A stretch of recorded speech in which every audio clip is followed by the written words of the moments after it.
François Asselineau, bonjour. Bonjour. Nous vous recevons aujourd'hui pour une chaîne YouTube qui s'appelle Thinkerview. Nous passons d'ailleurs un bonjour à votre communauté qui nous a chaudement recommandé maintes fois votre venue chez nous. Mais on leur a expliqué qu'on ne faisait pas les politiques, mais que exceptionnellement pour 2017, nous allons faire les présidentiables. Comment allez-vous ? Ça va bien, mais je peux réagir tout de suite à ce que vous avez dit. Allez. Communauté, je ne sais pas très bien ce que ça veut dire. Nous, on a des citoyens français de tous les horizons. Je sais qu'il y en a certains qui sont parfois insistants. Très collants. Mais c'est pas moi qui le demande. Hein. Je ne donne pas d'instructions sur le thème « aller assaillir tel ou tel ». Non. Ce qui est vrai, c'est qu'il y a beaucoup de gens, et de plus en plus, qui nous rejoignent. Il y a un sentiment d'extrême injustice parmi les gens qui découvrent nos analyses, et mes analyses notamment, et mes conférences, parce qu'ils ont le sentiment que moi je dis des choses que ne dit aucun autre responsable politique, et je ne passe dans absolument aucun grand média audiovisuel, vous l'avez noté. Donc, vous êtes passé sur On n'est pas couché, c'est ça, non ? Je suis passé une fois chez Tadei, c'était il y a 3 ans, et encore il m'a exfiltré 20 minutes avant la fin en disant « je crois que vous avez un rendez-vous ». Alors il y a des gens qui m'ont dit « mais enfin, président, pourquoi vous êtes parti 20 minutes avant la fin ? Pourquoi vous aviez pris un rendez-vous » J'avais pas de rendez-vous, simplement il m'avait fait sortir 20 minutes avant la fin. Très gentiment d'ailleurs. Enfin, ils étaient venus retirer l'oreillette. Et puis je suis passé, c'était en septembre 2014, donc il y a 2 ans et 3 mois maintenant, je suis passé chez Ruquier, à On n'est pas couché, dans une émission qui avait été enregistrée dans les conditions du direct, c'est-à-dire 55 minutes, et puis le produit final, ça a été 18 minutes. Et il y a eu des coupes qui ont complètement dénaturé, d'ailleurs, ce que j'avais dit. Voilà. C'est les 2 fois où je suis passé. Chez nous, c'est dans les conditions du direct. On ne coupe pas, c'est un one-shot. On est payé par personne, d'ailleurs. On n'a pas d'agence de communication qui nous paye pour faire des interviews pour les primaires, ou je pense à certaines autres chaînes YouTube. Donc ici, on est 100% bénévole.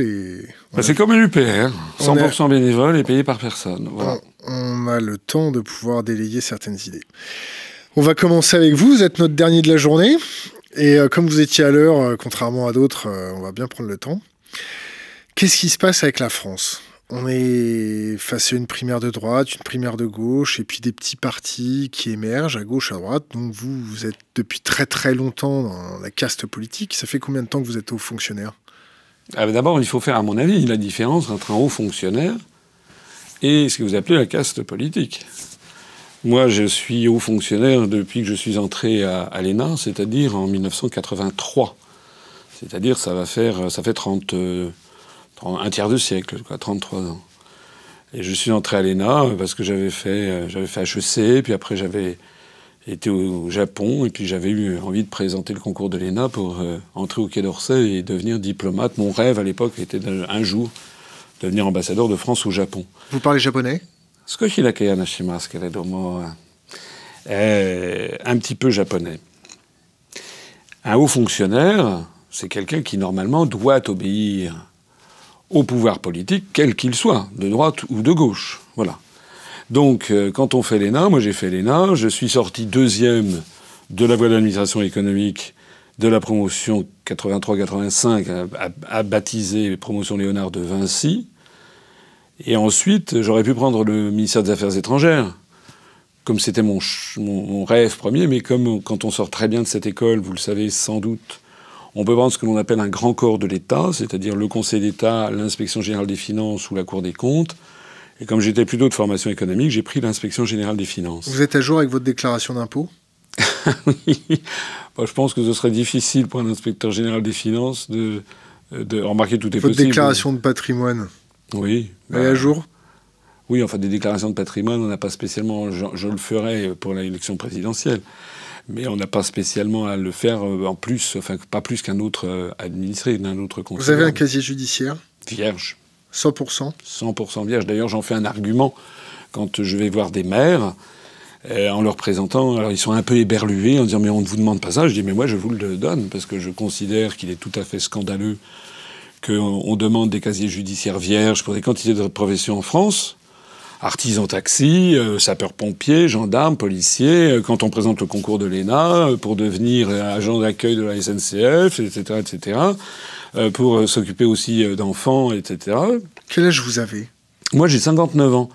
Mais je termine mon propos, je trouve que c'est scandaleux d'avoir ça, et puis que vous pouvez être élu de la République, et éventuellement chef de l'État, et avoir un casier judiciaire noir comme du charbon. D'ailleurs, j'en profite pour dire que nous, à l'UPR, quand on ira aux législatives ou à la présidentielle, tous les candidats doivent avoir un casier judiciaire vierge. Voilà. Mais peut-être revenons à ce que vous disiez auparavant, c'est-à-dire je suis haut fonctionnaire. Et un haut fonctionnaire, c'est pas quelqu'un qui fait partie de la caste politique. C'est quelqu'un qui, normalement, est censé, parce qu'il a subi des filtres, il a suivi des concours difficiles, c'est quelqu'un qui, normalement, est capable de présenter au plus haut niveau de l'État, d'abord de gérer l'administration à haut niveau de sous-directeur, directeur adjoint, directeur d'une administration centrale, dans tous les ministères. Et c'est quelqu'un qui, normalement, est capable de présenter, de faire passer au ministre des notes qui doivent être normalement assez concises et très claires pour expliquer la situation et pour lui demander des instructions en lui faisant des propositions. C'est ça. Comment ça se passe au sein de l'UPR ? Il y a un leader charismatique qui est François Asselineau qui règne d'une façon dictatoriale sur son parti. Vous avez des assemblées constituantes. Comment ça se passe chez vous ? Alors... Est-ce que vous avez évincé des gens qui tournaient trop autour du pouvoir ? Non, alors déjà, le coup du leader charismatique, il faudrait savoir, parce que depuis que j'ai créé l'UPR il y a 10 ans... On vous a tout reproché sauf d'être charismatique, c'est voilà, ça ? on m'a dit que je connais j'ai vu circuler sur Internet des gens qui disaient que j'étais un excellent professeur, mais que j'étais pas un homme politique, des gens que j'avais un charisme de nul, et ci et ça. Bon, j'ai vu, parfois ça m'arrive encore de recevoir des courriels ou des courriers, assez rarement maintenant, mais quand même, de gens qui sont... dans des zones très rurales, et qui me disent « Vous ne savez pas vous y prendre pour créer un parti politique ». Bon, très bien, mais ils ont fait quoi, eux, pour me donner des conseils ? Il n'en demeure pas moins que... Arrêtons les qualificatifs. Il y a un moment à partir duquel il faut prendre en compte la réalité. La réalité, c'est que j'ai créé un mouvement politique à partir de rien, sans argent, sans soutien médiatique, sans aucun soutien politique. Entre-temps, j'avais fait du cabinet ministériel, et puis vous allez peut-être me poser des questions là-dessus. Et puis, je m'étais rapproché de la sphère politique, ça c'est tout à fait exact. Mais j'ai rompu avec les gens que j'avais connus. Je n'ai pas eu le moindre soutien politique. J'aurais même plutôt eu des entraves à mon action. Et donc, j'ai fait ce mouvement politique. Normalement, je n'aurais dû arriver à rien. Voilà. Tout le monde m'a dit « Vous n'arriverez à rien ».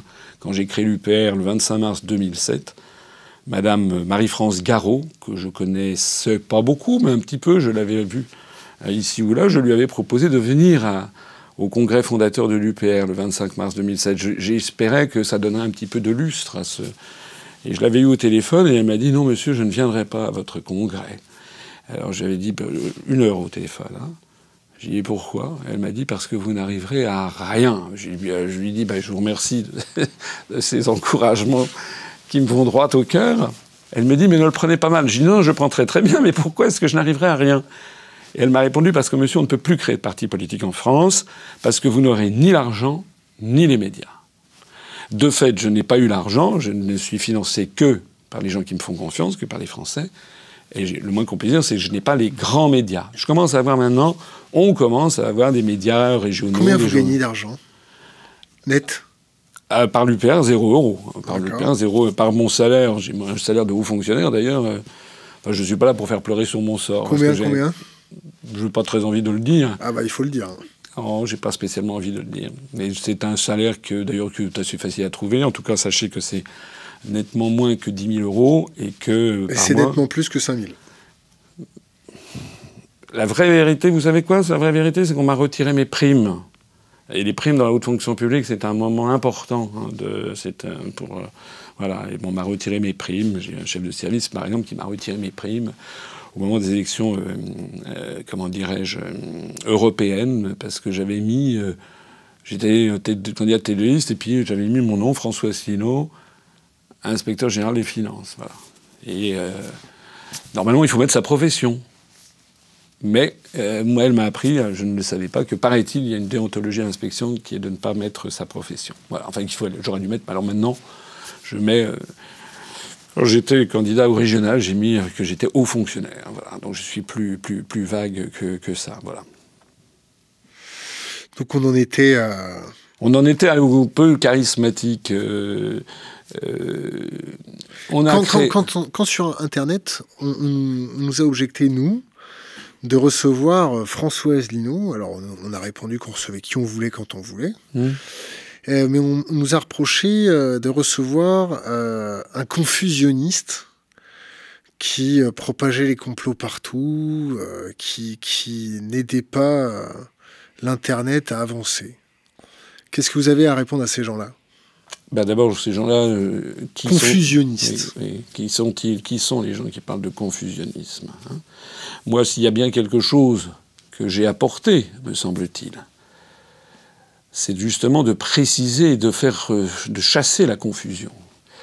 Vous savez, il y a des gens qui me traitent de gourou et de secte.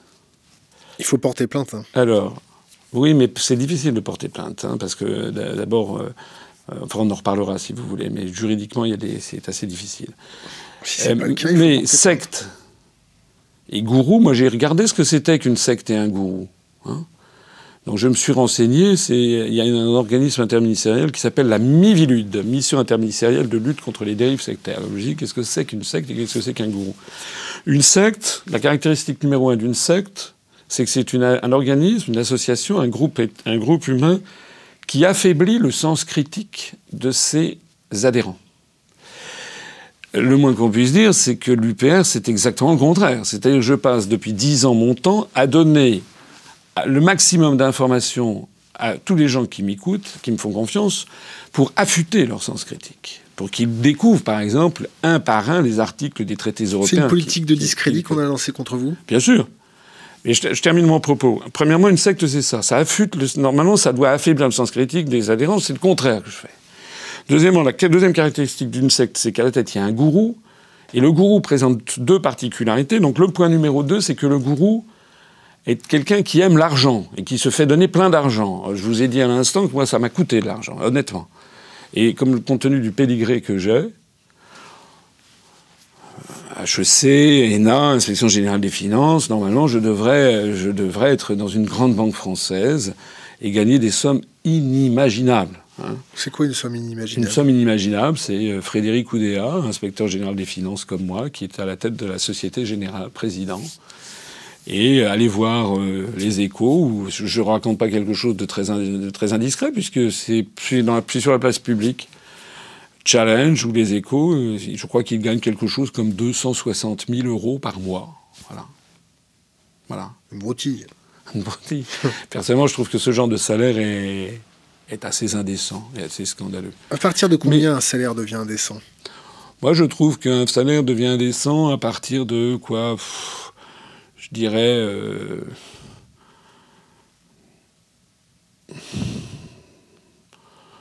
Je trouve qu'au-delà de 40 000 €, 50 000 € par mois, ça fait quand même beaucoup. Voilà. Net ? Oui, net. Je trouve que 50 000 €. C'était d'ailleurs, je crois, 30 000 €, 40 000 €, c'est à mon avis, c'est le salaire que gagnaient les dirigeants de grandes entreprises publiques, hein, à peu près. Mais maintenant, dans le privé, vous avez des gens qui gagnent comme ça, et même beaucoup bien davantage, sans compter les stock options, etc. Donc vous avez une toute petite partie de la population, mais qui se chiffre en quelques milliers de personnes, quelques centaines peut-être de personnes, qui gagnent des sommes tout à fait considérables. Bon, mais je termine encore mon truc sur le gourou, parce que le gourou, donc c'est le deuxième point, c'est qu'il veut de l'argent. Enfin, moi, ça m'a coûté. Et le troisième point, c'est qu'un gourou, il exige de ses adhérents, de ses fidèles, une obéissance aveugle, quoi qu'il puisse dire et faire. Voilà. Alors moi, excusez-moi, mais si demain, moi, quand j'ai créé l'UPR, j'ai fait un cadrage très précis, avec une charte fondatrice, en fixant quels sont les objectifs du mouvement. Sortir de l'Union européenne, sortir de l'euro, sortir de l'OTAN. Depuis 10 ans bientôt, ça va faire 10 ans le 25 mars prochain, je n'ai jamais varié d'un iota sur ces questions. Pas une virgule, je n'ai jamais varié.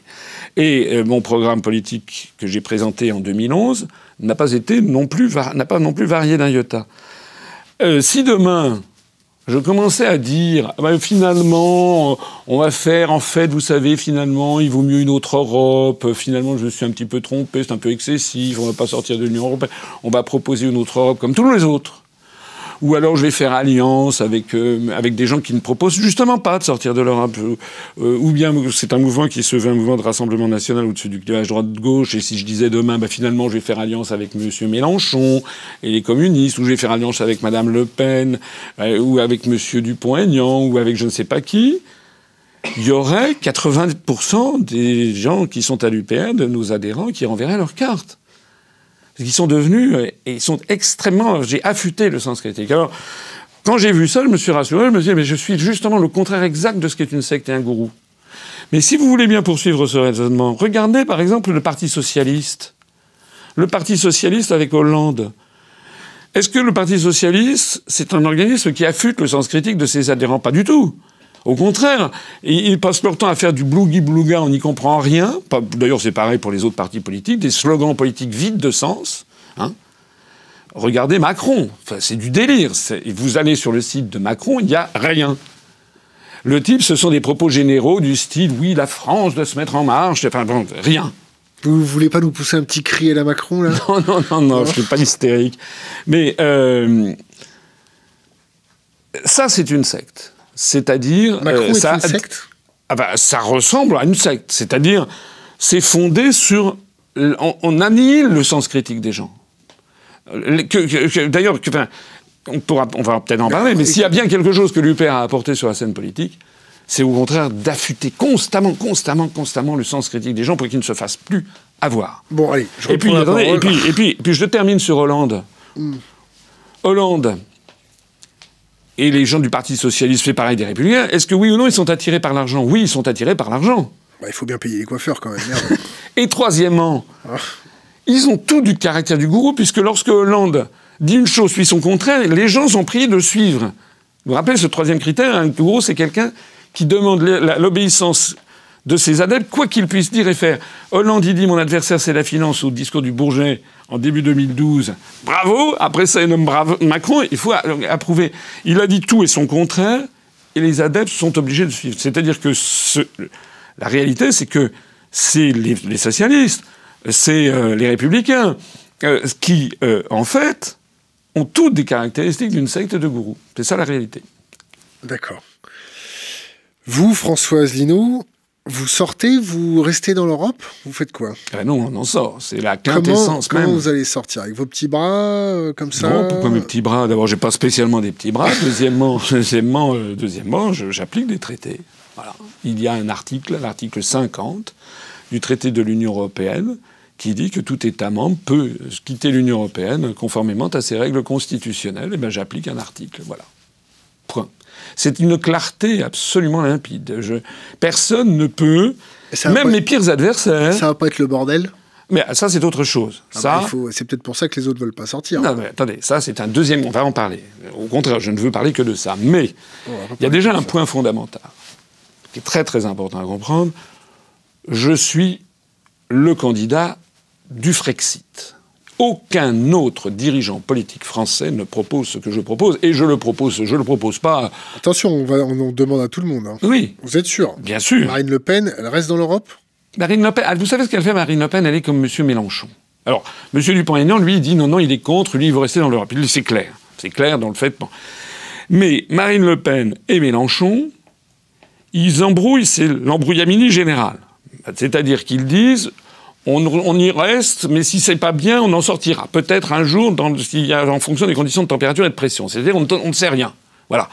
Monsieur Mélenchon a lancé récemment un slogan « L'Europe, changeons-la ou quittons-la ». C'est vicieux.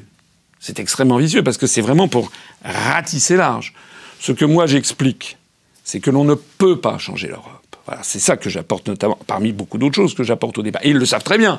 Je veux dire, M. Mélenchon, rappelez-vous, il avait appelé pendant la campagne présidentielle de 2012, il disait qu'il fallait absolument changer le TSCG, vous vous rappelez, etc., etc. À 20h37, le soir du premier tour, il a appelé à voter Hollande, sans dire un mot sur le TSCG, sans aucune condition. D'ailleurs, Hollande n'a même pas modifié le TSCG, parce qu'il savait qu'il ne pouvait pas le modifier. Vous savez, c'était ce traité qui avait été signé. Madame Le Pen, c'est pareil. Le Front National, c'est devenu d'ailleurs n'importe quoi. Pourquoi ? Puisqu'on ne sait plus qui dit quoi, c'est la tactique, mais poussée à son paroxysme, la tactique des lieutenants. Alors, vous savez ce que c'est, la tactique des lieutenants? On les entend pas beaucoup, là. C'est-à-dire, oui, en ce moment, on les entend pas beaucoup. Paraît-il que c'est une stratégie pour après réapparaître, mais ils vont avoir du mal parce que là-dedans, ça tire à U et à dia. Vous avez M. Philippot qui, de temps en temps, me pique un certain nombre d'analyses. Une fois d'ailleurs, il était venu, il y a 3-4 ans, là, il y avait eu une soirée à Paris, il était caché derrière un pilier, il y a des gens qui étaient allés voir, qu'est-ce que vous faites là? Il prenait des notes sur ce que je disais, c'était grandiose. M. Philippot, de temps en temps, prend un certain nombre de mes analyses, et lui, il peut arriver qu'il dise qu'il va falloir sortir de l'euro, etc. Mais au même moment, vous avez Mme Marion Maréchal Le Pen qui dit « pas du tout, on ne va pas sortir de l'euro, du moins pas maintenant ».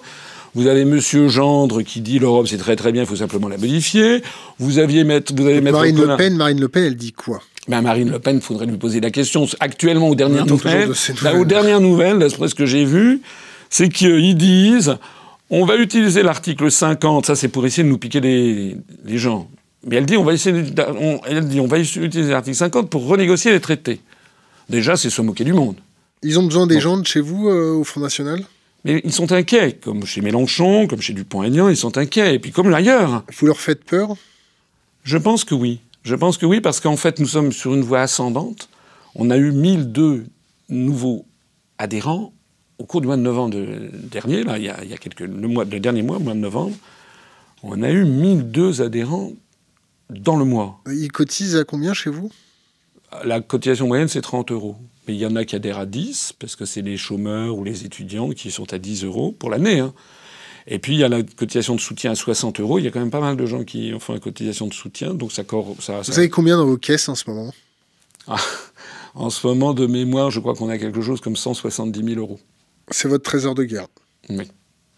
Et là, on a lancé un appel à dons pour financer la campagne présidentielle et les campagnes législatives. Vous en êtes à combien au niveau de vos parrainages? Ça, je ne vous le dirai pas, parce que c'est quelque chose que nous considérons comme tout à fait stratégique. Ce que je vais vous dire, c'est ce que je dis à tout le monde. C'est-à-dire que nous en avons beaucoup. Beaucoup. Non, mais c'est vrai. Beaucoup. Eh ben, beaucoup, ça veut dire beaucoup. Plus de 100, moi, je suis pas un menteur. Ah oui, on a plus de 100. Je suis pas un menteur. En 2011, on avait 700 adhérents. Mais pourquoi ne pas le dire? Pourquoi ce manque de transparence? Ça fait peur? Non, parce que c'est pour une raison très simple. Si je disais, par exemple, qu'on en avait 80, ben, nos démarcheurs, on dirait, baisseraient les bras. Bon, c'est fini, on n'y arrivera jamais. Et si je disais qu'on en avait 520, les démarcheurs, ils baisseraient les bras. Bon, c'est bon. Mais moi, dans tous les cas, ils baisseraient les bras. En plus de ça, je rappelle que pour l'instant, nous le cherchons, comme tout le monde, nous ne pouvons obtenir que des promesses de parrainage. Ce ne sont pas les parrainages officiels. Les parrainages officiels sont envoyés par le Conseil constitutionnel le 20 février prochain. Et il y a jusqu'au 15 mars, je crois, pour que les maires ou les élus qui ont le pouvoir de parrainage renvoient. Et donc, nous, on ne connaît pas le taux de transformation. C'est-à-dire, parmi ceux qui nous ont donné une promesse, quels sont ceux qui vont effectivement, concrètement, l'honorer. Normalement, d'après ce que l'on me dit, il y a en général plus de 90% des gens qui honorent leurs promesses. Mais enfin bon, si vous voulez, ça veut dire qu'il faut en avoir davantage. Voilà. Bon alors, ça y est, on a les parrainages. Non, on est pas du tout. On n'a pas les parrainages. Je suis prêt à expliquer. On va se mettre dans le cas de figure. On en a beaucoup. Je pense que si on continue, on a des démarcheurs à travers toute la France. Si on continue à ce rythme, je pense qu'en effet, j'aurai les parrainages. Et je ne suis pas.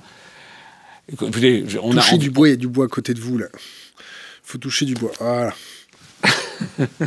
Je ne suis pas superstitieux. Quand j'entends... On a entendu il y a 2-3 jours, Madame... comment elle s'appelle? Madame Michèle Alliot-Marie, qui a dit qu'elle a environ 250 parrainages.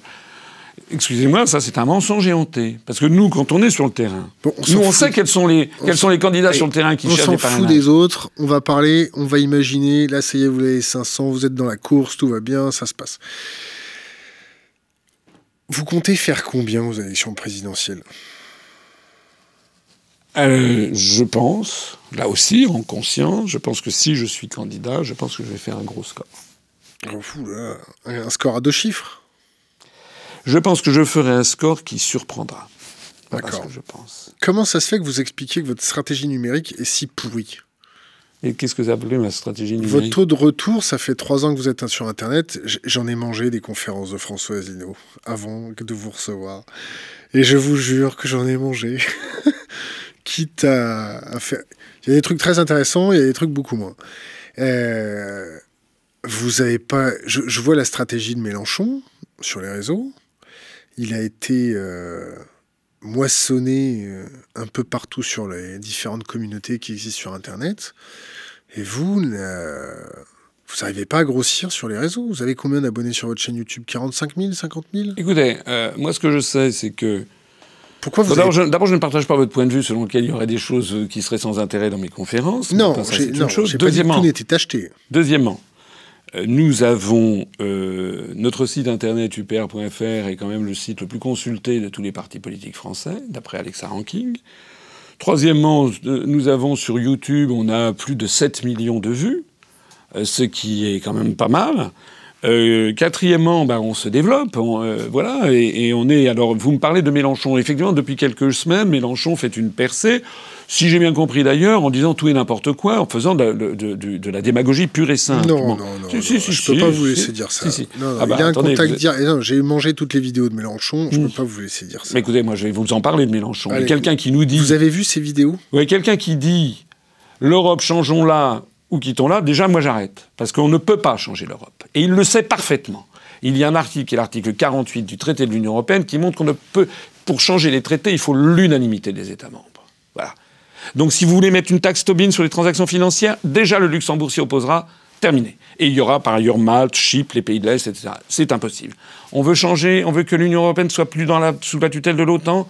On veut supprimer l'article 42 du traité de l'Union européenne. Aussitôt, le Portugal, avec la base des Açores, le Royaume-Uni, tous les pays de l'Est qui veulent le parapluie américain lèveront le carton rouge. On ne peut pas changer. On veut avoir un euro qui soit plus faible, qui permette d'être plus compétitif. C'est-à-dire qu'il faut avoir une gestion de la BCE plus inflationniste. Immédiatement, l'Allemagne, les Pays-Bas, le Luxembourg et la Finlande lèveront le carton rouge. On veut mettre un terme à la directive travailleurs détachés qui fait qu'on emploie en France des gens venus des pays de l'Est au SMIC et avec les charges sociales de la Bulgarie ou de la Roumanie.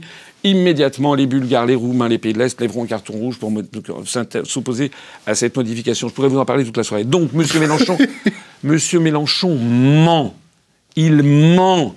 Il fait croire aux gens qui lui font confiance qu'il va pouvoir renégocier les traités. Madame Le Pen, c'est pareil. Regardez la caméra là et dites-le directement dans la caméra. Voilà, Monsieur Mélenchon et Madame Le Pen mentent. D'ailleurs, je leur propose de faire un débat. Parce que j'espère aussi qu'on va parler de ça. Il n'y a plus de débat entre responsables politiques. Il n'y a plus de débat entre responsables politiques. Je leur lance un défi. Ça fait des années que je leur lance un défi. Un débat ici, M. Mélenchon versus Asselineau, Mme Le Pen versus Asselineau, M. Dupont-Aignan versus Asselineau, ou M. Fillon d'ailleurs, ou M. Barbomol, ou M. Montebourg, parce que M. Montebourg aussi c'est la même chose. C'est que tous ces gens ne vivent plus que d'une seule chose, ils toujours, ils disent on va changer l'Europe. Voilà, ils proposent tous de changer l'Europe. C'était déjà le slogan du Parti socialiste en 1979 pour les élections européennes. C'était changer l'Europe, vivre au pays. Voilà. Ça fait, je le montre dans mes conférences, ça fait des décennies que les responsables politiques des autres mouvements proposent qu'on peut changer l'Europe. Je vous ouvre une parenthèse. Imaginez-vous, vous êtes élu président. Qu'est-ce qui vous engage à tenir vos promesses par rapport au peuple? Quel est le contrat? Qu'est-ce qui va vous obliger à honorer votre contrat? Alors, ce qui va m'obliger à honorer le contrat, c'est... La guillotine? Non, pas du tout. Il faut que les gens réfléchissent à la personne qui est en face d'eux et qu'ils se posent des questions en disant ce monsieur ou cette dame. D'abord, pourquoi il fait ça? Pourquoi moi je fais ça? Je vous ai montré que je ne fais pas ça pour l'argent. Ça m'a coûté de l'argent et je pourrais gagner des sommes inimaginables. Peut-être pour le pouvoir, non? Mais moi j'ai été dans les allées du pouvoir. Quand j'ai été délégué général à l'intelligence économique... Pour les femmes peut-être? Mais écoutez... Si j'ai été en mesure d'être ministre. Vous dites ça par rapport aux femmes, c'est ça, ministre? J'ai été en mesure j'ai été dans les allées du pouvoir. Si j'avais voulu, j'aurais ciré les pompes de Sarkozy ou je sais pas quoi, j'aurais pu être ministre. Ça ne m'intéresse pas. Parce que moi, j'ai découvert ce que c'est l'envers du décor. Les ministres, tout ça, le président de la République, ce sont des pantins. Les vrais pouvoirs ont été volés aux Français. Je le répète depuis 10 ans. Ça a été la découverte. Volés par qui? Par les traités européens. La France, elle est ligotée par des traités, elle est liée au reste du monde par des milliers et des milliers de traités, bilatéraux, multilatéraux. Par exemple, les gens ne le savent pas, mais entre la France et la République fédérale d'Allemagne, vous avez 300 et quelques traités bilatéraux. Délimitation des frontières, échange de diplomates, échange consulaire, échange d'étudiants, échange d'œuvres d'art, convention de non-double imposition fiscale, j'en passe, il y en a 300 ou 330. Bon. On doit en avoir quelque chose comme 290 avec le Royaume-Uni, 250 avec la Belgique, on en a avec le Brésil, avec le Royaume des Tonga, etc. On a des milliers de traités bilatéraux. Ce qui signifie d'ailleurs au passage que lorsqu'on sera sorti de l'Union européenne, ces traités continueront d'exister. Hein. Ceux qui disent si on sort de l'Union européenne, boum, c'est la Corée du Nord, non, on continuera à avoir des traités et on sera en contact avec le reste du monde, comme la Suisse. Votre sortie de l'Union européenne, attendez, la Suisse ce n'est pas une conduite isolationniste. La Suisse n'est pas. Écoutez, quand je fais mes conférences dans le Doubs ou à Annemasse, personne ne me pose jamais cette question. Ils vont en Suisse constamment. Ils savent que l'Union européenne que la Suisse n'est pas dans l'Union européenne. Et ils savent très bien qu'en Suisse, on entre et on sort comme on veut, que c'est le pays du monde où il y a le plus grand nombre de conférences internationales, par exemple. Bon. Mais je reviens à ce que je disais. Et le meilleur cannabis, peut-être, non ? Je reviens à ce que je disais. Je reviens à la question des traités européens. Parmi l'ensemble des traités, il y a des traités tout à fait particuliers, c'est les traités de l'Union européenne, qui, eux, ne sont pas uniquement des traités internationaux, qui, eux, nous fixent des politiques économiques et sociales. Voilà. Bon, et c'est au vu de ces traités, c'est ça qui a piqué aux Français tout leur pouvoir de décision. C'est ça le truc. Et donc, moi, je reviens à la question de départ, vous me disiez, qu'est-ce qui assure les Français que je ne vais pas les tromper ? Mais parce que toute ma démarche depuis 10 ans, c'est justement de leur donner les moyens de comprendre ce qui se passe et de leur donner les moyens de dire ça ne peut plus durer, on va reprendre le pouvoir. Vous ne voulez pas rajouter dans votre programme une petite ligne ? Si les Français estiment, par exemple, il y a 100 000 Français qui estiment que vous ne faites pas correctement votre travail et vous ne respectez pas votre parole, 100 000 ou 200 000 signatures, hop, on propose un référendum pour la destitution du président. Mais pourquoi pas ? Je rappelle quand même que je propose le référendum d'initiative populaire, les votations. Rien n'empêchera, si tel était le cas, moi, normalement, j'ai pas fixé, on n'a pas arrêté le nombre exact de signatures, mais ça pourrait très bien être, par exemple, pour un référendum d'initiative populaire, 100 000 ou 150 000 signatures vérifiées, validées en mairie. Et s'il y a 100 000... Qu'est-ce que vous pensez des civic tech ? Les civic tech, moi, écoutez, je ne suis pas tout... Personnellement, comment dirais-je ? Je pense que les institutions de la Ve République, d'origine, étaient de bonnes institutions.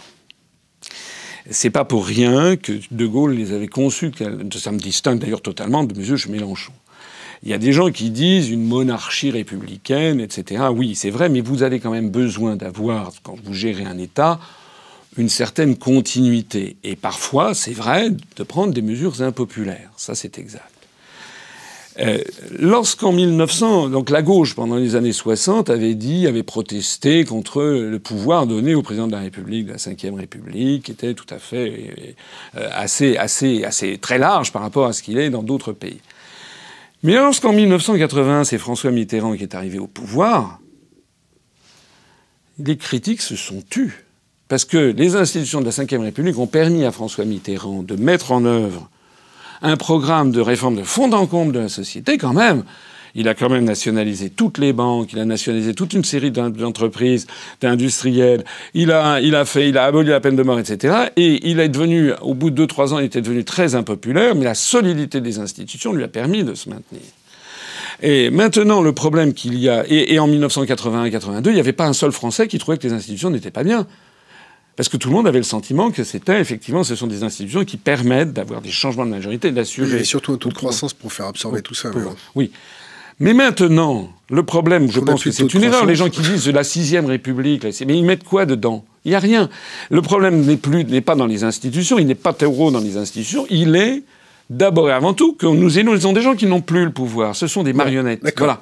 Alors mais pour autant... élu président de la République. Pour autant... Le monde a évolué par rapport à 1958, donc je pense qu'il faut ajouter un certain nombre de choses, modifier les choses dans la Constitution, Réforme profonde du Conseil constitutionnel, parce que c'est totalement scandaleux la façon dont les gens sont nommés, c'est-à-dire ce sont des amis du pouvoir, du président de la République, du président de l'Assemblée nationale, du président du Sénat. On doit avoir un vrai contre-pouvoir dans le Conseil constitutionnel, ce qui n'est pas vraiment le cas actuellement. On doit élargir la saisine du Conseil constitutionnel à des citoyens par des espèces de class action, avec, mettons, 30 000 ou 20 000 citoyens qui pourraient saisir le Conseil constitutionnel. Vous savez qu'actuellement, seuls le président de la République, le président de l'Assemblée nationale, le président du Sénat et 60 députés et sénateurs peuvent saisir le Conseil constitutionnel. Regardez en Allemagne, vous avez des citoyens allemands qui peuvent saisir le tribunal de Karlsruhe. Nous, on veut modifier également la composition du Conseil supérieur de l'audiovisuel. On veut créer le référendum citoyen, c'est dans le programme, c'est-à-dire que les gens pourront effectivement, et pourquoi pas un référendum révocatoire si c'est ça qui est souhaité. Et puis nous voulons aussi établir le vote blanc de plein exercice, comme dans Suède ou en Uruguay, c'est-à-dire vous savez comment ça marche. S'il y a un scrutin, le vote blanc arrive en tête, le scrutin est annulé, il est reporté de 2 ou 3 mois, et les personnes qui participaient à ce tour de scrutin ne peuvent plus se représenter. Donc il y a, alors en plus de ça, il faudra qu'on en reparle, mais on reprend le programme du Conseil national de la résistance de 1944 qui prétendait chasser les féodalités économiques et financières de la conduite de l'économie. On veut tout particulièrement nettoyer les écuries d'Augias dans les grands médias. Voilà, parce que je dis les médias, c'est les médias, c'est pas les journalistes. Parce que moi, je vois pas mal de journalistes. Maintenant, et tout le monde me connaît. Mais ils ont un bœuf sur la langue. Il y a un journaliste un jour qui m'a dit « On n'a pas le droit de parler de vous, sauf pour vous taper dessus. On préfère encore vous taper dessus. » Voilà. On a des sympathies chez des journalistes. Mais simplement, dans les très grands médias, ils sont comme tout le monde. Ils ont des emprunts pour acheter leur appartement, des trucs comme ça. Et il y en a beaucoup. Donc nous, on veut protéger l'indépendance des journalistes. On veut également... les lanceurs d'alerte aussi, comment ? Les lanceurs d'alerte. Protéger les lanceurs d'alerte. Qu'est-ce que vous pensez de la loi Sapin 2 ? Écoutez, moi je pense qu'il faut protéger les gens qui essaient de faire vivre la démocratie et qui ont du courage. Moi je suis de ceux qui ont dit, je l'avais déjà dit, je crois que M. Mélenchon l'a dit aussi, dont acte. Parfois je peux dire des choses qui sont comparables à celles de M. Mélenchon, mais je m'en fiche. Je pense que la France, et je l'ai dit depuis longtemps, aurait dû accorder l'asile politique à Snowden, par exemple, et à Assange. Ça aurait été la norme. Ça aurait été normal dans l'histoire de France. Est-ce que vous auriez expulsé la délégation américaine de France, de l'ambassade américaine, pour le motif qu'ils aient écouté nos 3 derniers présidents avec la NSA ? Absolument. Enfin, pas tout. Moi, je l'ai dit dans des conférences. Il faut le dire ici, alors, c'est mieux. Quiconque connaît Paris va sur la place de la Concorde, regarde la place avec l'Assemblée nationale dans le dos, regarde vers le nord la place de la Madeleine, il voit à gauche l'hôtel de Crillon, et à gauche, il y a l'ambassade des États-Unis. Sur le toit de l'ambassade des États-Unis, il y a eu un étage nouveau qui a été construit au cours des 15 dernières années. On sait qu'il y a dedans des systèmes d'écoute très perfectionnés. Ils sont à environ dans un rayon de 1 km, même pas de 800 mètres. Vous avez l'ambassade du Japon, l'ambassade du Royaume-Uni, l'Élysée, le ministère de l'Intérieur, la place Beauvau, le ministère français des Affaires étrangères et le Palais Bourbon. Excusez, c'est quand même un endroit nodal. Bon. On sait maintenant que tous ces trucs-là sont écoutés. Moi, je veux, conformément d'ailleurs au programme du Conseil national de la résistance de 1944, qui prévoyait de rétablir le secret des correspondances. C'est un sujet fondamental pour le XXIe siècle, parce que maintenant, avec les questions informatiques, vous êtes beaucoup plus expert que moi sur ces questions.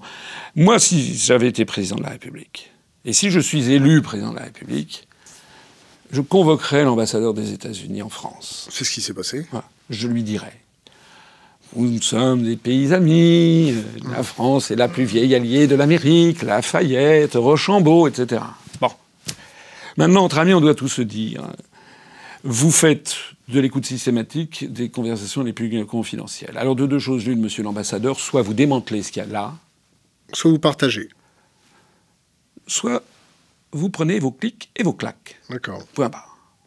Pas de partager. Soit vous prenez vos clics et vos claques. Voilà. Et bien, vous savez ce qui se passerait ? Eh bien, il ne prendrait pas ses clics et ses claques et il démantèlerait le truc. Parce que, comme le disait Charles de Gaulle, les Américains, il faut les regarder droit dans les yeux, ils finissent par s'y faire. Voilà. Ou il paraît que Emmanuel Kant, vous savez, le philosophe du fin XVIIIe siècle à Königsbourg, disait si tu te comportes comme un ver de terre, ne t'étonne pas qu'on te marche dessus. Il faut d'abord rétablir. Il y en a une autre qui est pas mal, c'est à force de se comporter comme des moutons, on finit toujours la gorge tranchée. Voilà. Et ben voilà, il faut rétablir. De même, par exemple, que si je suis élu président de la République, moi je fais des choses concrètes, hein, moi c'est pas des... Eh bien, je prendrai mes fonctions, et s'il y a un G8, comme c'était le cas pour Hollande, s'il y a un G8 3 jours après, je dirai, mes chers messieurs, je ne peux pas y aller, parce que pour l'instant, je suis en train de prendre mes fonctions, de comprendre l'ampleur des dossiers qu'il faut traiter en urgence, et je n'ai pas envie d'aller au G8. Voilà. Qu'est-ce que vous pensez de Donald Trump ? Je me suis réjoui que Donald Trump soit élu plutôt que Mme Clinton. Ce n'est pas que Donald Trump ait toujours dit, paraît-il, mais moi je me méfie tellement des grands médias, mais paraît-il qu'il a tenu des propos misogynes, islamophobes, phobes ci, phobes ça, j'en sais rien. Il a dit un certain nombre de... C'est lâché, quoi. Ouais. Oui, mais enfin, vous savez, quand le président de la République française, M. Hollande, qui paraît-il parle des pauvres en disant les sans-dents, c'est pas beaucoup mieux que M. Trump avec ses plaisanteries là sur les femmes. Entre deux petites coupes de coiffeur à 9 000 euros. Voilà, donc ça, moi, ce que je vois, en tout cas... Est-ce que si vous êtes président, vous aurez un coiffeur à 9 000 euros ? Non. Combien vous coûte votre coupe de cheveux ? Je suis un coiffeur de quartier, tout simplement. Combien ça vous coûte ? Oh, ça me coûte à peu près 15 €. C'est pas très cher. Hein. Un petit truc de quartier, voilà. Donc mais je suis pas, vous voyez, j'ai pas de Rolex. Il y a des gens qui disent à 50 ans, non, je suis pas quelqu'un. Vous sautez du coq à l'âne. C'est fait exprès. Hein.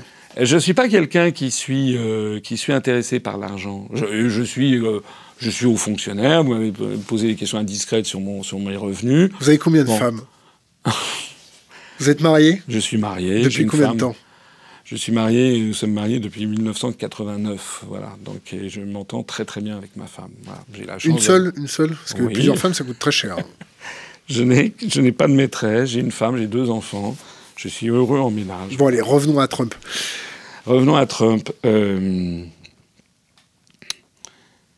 Trump, il a dit des choses assez incroyables pour un président élu des États-Unis.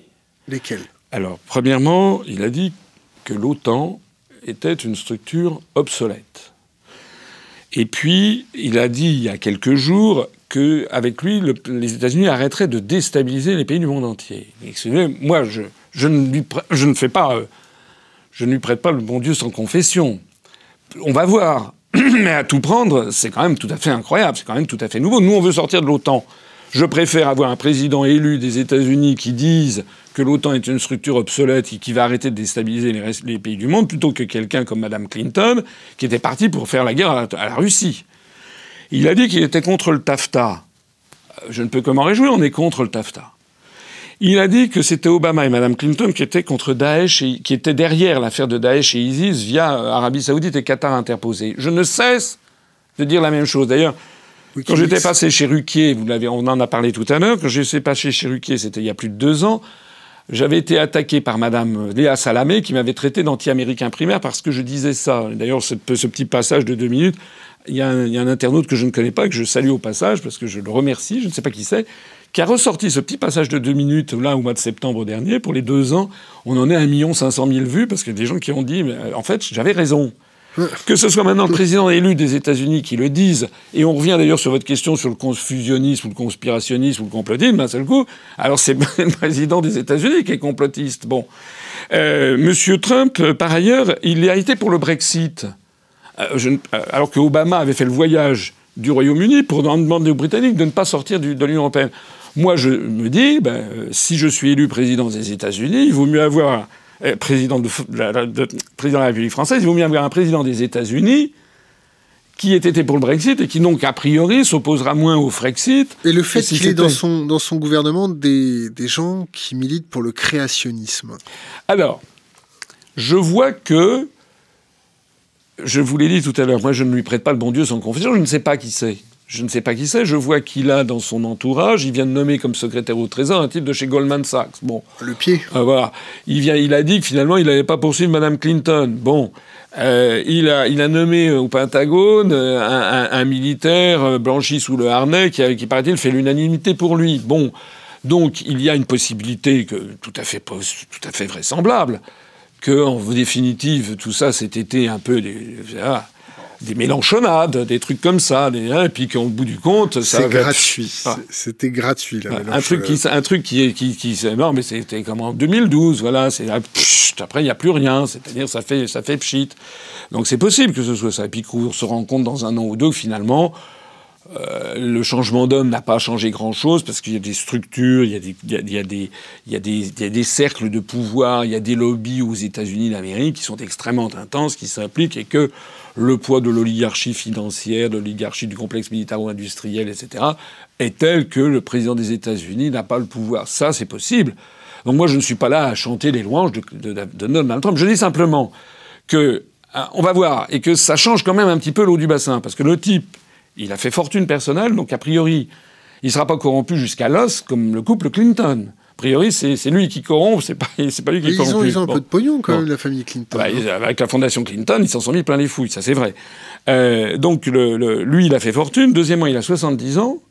Troisièmement, tous les médias lui ont craché dessus. Je rappelle que sur les 200 plus grands journaux aux États-Unis, il y en a 197 qui avaient appelé à voter pour Mme Clinton et un qui avait appelé à voter pour Donald Trump, ce qui me le rend plutôt sympathique. D'ailleurs, plus de 85% des dons faits par les plus grands milliardaires américains, et c'était pour Mme Clinton. Le type, il a été traîné dans la boue, et d'un seul coup, il devient l'homme le plus puissant du monde. Il devient l'homme le plus puissant du monde. Donc je pense que, moi je trouve ça, à mon avis, je pense, mais peut-être que je me trompe, mais je pense que cet homme doit être dans la psychologie de vouloir changer les choses, et voilà. Alors Vladimir Poutine. Maintenant, je ne sais pas, encore une fois, je pense, il y a des choses chez le personnage qui me paraissent dingos, ça je suis d'accord. Il y a des choses qui me paraissent, mais est-ce que c'est de la provocation ? Je pense que c'est un type un peu flambant, un peu comme ça, et qui, je pense que... Vladimir Poutine. Vladimir Poutine, moi je pense que c'est... c'est même sûr maintenant que l'histoire universelle retiendra que Vladimir Poutine est un très grand dirigeant de la Russie. Voilà. Vladimir Poutine, dont je rappelle que l'Union soviétique s'est désintégrée 89-91, que lorsque l'Union soviétique s'est désintégrée, la Fédération de Russie avait en 91, elle a perdu, donc l'empire des tsars s'est désintégré. Les Romanov. L'empire des Romanov qui avait été constitué au cours des siècles. Donc c'est un drame. 300 ans. C'est un drame géopolitique considérable pour la Russie. D'ailleurs, les États-Unis ont mis tout ce qu'il fallait pour faciliter cette désintégration. Qui a tué Rasputin? La fédération a tué Rasputin. Vous savez où ça s'est passé, l'assassinat de Rasputin? Dans une petite cour. Non, au sous-sol du palais du prince Yusupov. Ouais, il a eu le temps de sortir quand même. Il a eu le temps de sortir, mais à ce moment-là, il s'est relevé, donc Alors, il a mangé ou il n'a pas mangé les biscuits au cyanure? Non, il paraît qu'il a tout mangé. Non, il ne mangeait pas de sucre. Ça fait partie du... Ah, il paraît qu'on... en tout cas, il paraît qu'il... Il s'égare un peu, là. Ouais. Faut connaître l'histoire, monsieur Asselineau, quand même, hein. Ah ben moi, tout ce que j'ai lu, il a mangé des trucs au cyanure, ça n'a pas eu d'effet, donc à ce moment-là, ils l'ont roulé dans un tapis, et ils lui ont tapé dessus, et puis après, ils sont allés le balancer dans la Neva. Bon, et puis comme la Neva n'était pas suffisamment gelée, bon, on va terminer. Donc, Vladimir Poutine. On peut parler de Poutine? Oui. La Fédération de Russie, en 1991, après la désintégration de l'URSS, il n'y a plus que 150 millions d'habitants. Avec une espérance de vie entre 1991 et 2003-2005, la population de la Fédération de Russie va passer de 150 à 135 millions d'habitants. C'est-à-dire qu'ils perdent 10% de la population. Par surmortalité, par effondrement de la natalité, par émigration. Donc un pays qui perd 10% de sa population en l'espace de 15 ans, c'est quand même incroyable. Imaginez que la France passe de 65 millions à 58 millions d'habitants en 15 ans. Vous imaginez au passage avec l'effondrement du chiffre d'affaires, du produit intérieur brut. Le produit intérieur brut français, c'est combien? Ça doit être quelque chose comme, 2200 milliards d'euros, quelque chose comme ça à peu près. Et la dette française? 90% du PIB à peu près, 90, 92. Et quand on prend toutes les dettes associées, c'est combien? Dette publique, dette privée? Ah, alors là, on doit être... mais la dette privée en France, la dette des ménages, la dette des entreprises, c'est beaucoup moindre qu'aux États-Unis. Hein. Donc ça doit être quelque chose du style, je sais pas, il faut peut-être rajouter Vous me posez une colle là, tout à trac, peut-être 40% pour la dette en pas plus. Pas mal. Vous êtes ouais, proche de mon chiffre. Ça, vous êtes le seul de la journée à avoir eu les chiffres les plus proches. C'est bien. Mais, revenons à Poutine. Je connais mes dossiers en général. Même quand je les connais pas bien, j'ai quand même des grandes idées à l'esprit. Alors, Poutine. Tant qu'à faire. Poutine. Non, mais j'ai des. Bon, Poutine. Qu'on le veuille ou non. Ce type est en train de redresser son pied à toute allure. Maintenant, la démographie est grimpe en flèche. Moi, je suis allé en URSS en 85, en sortant de l'ENA avec des amis. J'avais passé 3 semaines. On était à l'époque, il était obligatoire de passer par un organisme. Donc, on était allé passer par l'organisme Spoutnik. C'était pour les moins de 35 ans. Sinon, c'était ligne touriste. On était allé à Leningrad, comme on disait à l'époque, à Moscou, à Odessa et à Kiev. Allez, donc Gorbatchev venait d'arriver au pouvoir. Gorbatchev venait d'arriver au pouvoir. Il est arrivé le 11 mars 85 au pouvoir. L'Occident, à l'époque, avait très peur, parce que c'était un type qui avait 58 ans, qui succédait au vieillard Kakoshim qui avait eu Andropov, Tchernenko et autres. Il avait été à la tête du KGB, et les gens se sont dit en Occident, il est entré, il va resserrer les boulons. D'ailleurs, c'est ce qu'il avait commencé à faire. Il avait lancé une grande campagne anti-alcoolique. Moi, je suis allé en juillet 85 en URSS. Et honnêtement, quand on allait là-bas, on avait l'impression d'un pays, d'un peuple sans futur. Enfin, une espèce de tristesse qui suintait de partout. L'idée que, en fait, on avait volé à ce peuple son avenir. Il était dans la construction du socialisme. On avait le droit de critiquer les choses, hein, mais c'était une idéologie. Enfin, tout le monde connaît ça, mais les gens n'avaient pas de futur. Les gens s'abstrayaient du réel par 3 moyens. Ils picolaient, justement, d'où la campagne anti-alcoolique. Ou bien alors, c'était le je m'en foutisme au boulot, c'était n'importe quoi, ça a donné Tchernobyl d'ailleurs. Puis si tout le monde s'en fout un peu, pas un peu partout, vous avez un pays qui s'avachit complètement, et puis ça donne des désastres du style de Tchernobyl. Et puis enfin, les gens n'avaient plus qu'une envie, c'était de s'en aller, c'était l'immigration. Bon. Quand vous allez en Russie, allez-y, allez en Russie, allez en Crimée. Moi, vous savez que le mouvement politique que j'ai créé, nous avons été le seul mouvement politique français à être présent en Russie pour les 70 ans de la victoire sur le nazisme. Moi, j'ai trouvé que c'était une honte. Moi, quand j'étais petit, j'avais un grand-père qui m'expliquait que si Hitler avait été battu, c'était grâce aux Russes. C'est d'ailleurs ce que tout le monde savait à l'époque. C'était avec Stalingrad. Et le fait que les pays occidentaux... Ils ont perdu combien de personnes ? La grande guerre patriotique, comme ils disent, on estime qu'il y a eu, je sais pas, au moins 30 millions de morts. 27. Voilà, à peu près. Et les Américains, ils ont perdu combien de personnes ? 400 000, non ? 300 000. Bon, vous avez peut-être raison, peut-être 400 000. Mais aux États-Unis, la Seconde Guerre mondiale aux États-Unis, c'est d'abord... Revenons à Vladimir. La Seconde Guerre mondiale aux États-Unis, c'est quand même plutôt le théâtre asiatique. En fait, moi j'ai vécu au Japon, j'ai beaucoup circulé en Asie et dans le Pacifique. C'est la guerre du Pacifique, c'est ça. Le théâtre européen, les États-Unis sont arrivés très, très tardivement. Pour en revenir, donc, moi je suis allé en Russie, donc en 85, donc pour fêter j'ai été invité par la Douma de Sébastopol. J'ai participé. On était un petit groupe. Nous étions 3 à représenter l'UPR. On a été très, très bien reçus. On a assisté au défilé militaire à Sébastopol. Puis après, on s'est baladé. Allez-y, vous allez voir. C'est un pays. Je dis pas que c'est le paradis terrestre, bien entendu, mais ça n'a plus rien à voir. L'esprit n'a plus rien à voir avec ce que c'était en 85. C'est un pays en pleine renaissance. On a été en Russie, c'était l'année dernière. C'est un des pays que je conseille pour les destinations de vacances, parce que comme nous les hackers, on peut plus foutre les pieds aux États-Unis. Allez en Russie, les gens sont sympas, vous pouvez faire ce que vous voulez. Mais les gens sont très sympas. Moi, j'ai été abordé dans la rue. Je me suis baladé en Crimée. Il faudrait peut-être pas trop chercher de temps en temps. Vous pensez à la liberté de la presse en Russie, gars ? Écoutez, moi, ce que je sais, d'après ce que je crois savoir, c'est que les médias russes tapent beaucoup sur Poutine, dans les journaux russes. Moi, là, en tout cas, quand les gens viennent me dire qu'il n'y a pas de liberté de la presse en Russie, moi, ça me fait doucement rigoler. Je leur rappelle que le mouvement politique que j'ai créé, qui maintenant, en nombre d'adhérents est probablement le 5e parti de France.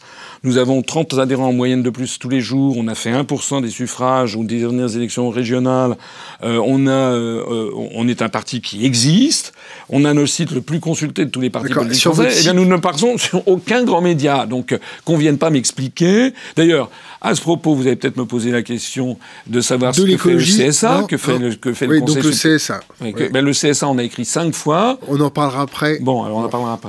L'écologie. Parce que Poutine, d'accord, on a compris, on pouvait y aller. L'écologie dans votre programme, ça se situe où? C'est quoi vos grandes mesures? Alors, l'écologie... la première chose que je voudrais dire, c'est que le programme... J'ai présenté un programme en 2000. Le nucléaire ou pas nucléaire? Ça fait partie des 3... Il y a 3 grands sujets, hein, j'avais dit dans le programme. Je vais redire la même chose.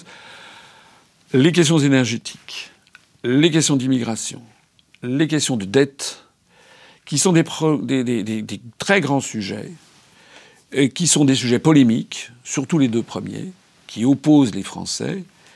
Et moi, mon objectif, je l'ai dit, je crois tout à l'heure, je reviens, c'est de rassembler provisoirement, parce que je connais l'histoire de France, ça peut pas durer longtemps, mais ça peut, provisoirement, des gens venus de tous les horizons, de droite, du centre, de la gauche, pour défendre ce que nous avons de plus cher en commun, c'est-à-dire la liberté et l'indépendance de la France. Parce que si on nous vole notre pays, si le pays est désintégré, si le pays est transformé en dictature... Alors attendez, j'y viens. Non mais j'y viens. Ça veut dire qu'il y a des sujets fondamentaux et des sujets qui sont secondaires. D'accord, l'énergie c'est fondamental. L'énergie c'est un sujet fondamental, mais pour l'énergie, excusez-moi d'insister, pour l'énergie par exemple, nous avons chez nous, à l'UPR, des gens qui sont contre le nucléaire. Mais vous contre... Laissez-moi parler. Contre le nucléaire et contre, par exemple, le gaz de schiste, on a des gens qui sont pour le nucléaire. Ah, on est mal barré. Bon. Mais ils sont le reflet de la société française. Mais la même chose, vous pouvez m'interroger sur le mariage pour tous. Non, chez nous, il y a des gens qui sont contre et des gens qui sont pour. On a des gens qui sont, par exemple, on a des gens venant de tous les horizons. L'écologie, le nucléaire, on y reste. Eh bien, nous aurons sur la question énergétique un grand débat national où on montrera aux Français, on fera venir des gens. Moi, je veux rétablir la démocratie en France. Je veux pas à la fois rétablir la démocratie et avoir un programme qui soit entièrement ficelé partout. Ça veut dire que on aura un grand débat sur les questions énergétiques. On mettra les choses sur la table. Par exemple, sur l'énergie nucléaire. On mettra les choses sur la table. Combien ça coûterait de déconditionner les 54 ? Ça coûterait certainement très cher. Mais est-ce qu'actuellement, nous avons un parti qui propose d'arrêter les centrales nucléaires tout de suite ? Je ne crois pas. Je ne crois pas que ça existe. Parce que on a des contraintes. Il faut être dans le monde du réel. On a des contraintes. On peut avoir, bien sûr, dire, ben voilà, on va faire un programme de tout, on va tout changer. Oui, bien sûr. On peut être le Père Noël. Votre position personnelle. Mon position personnelle. Le nucléaire, c'est quoi ?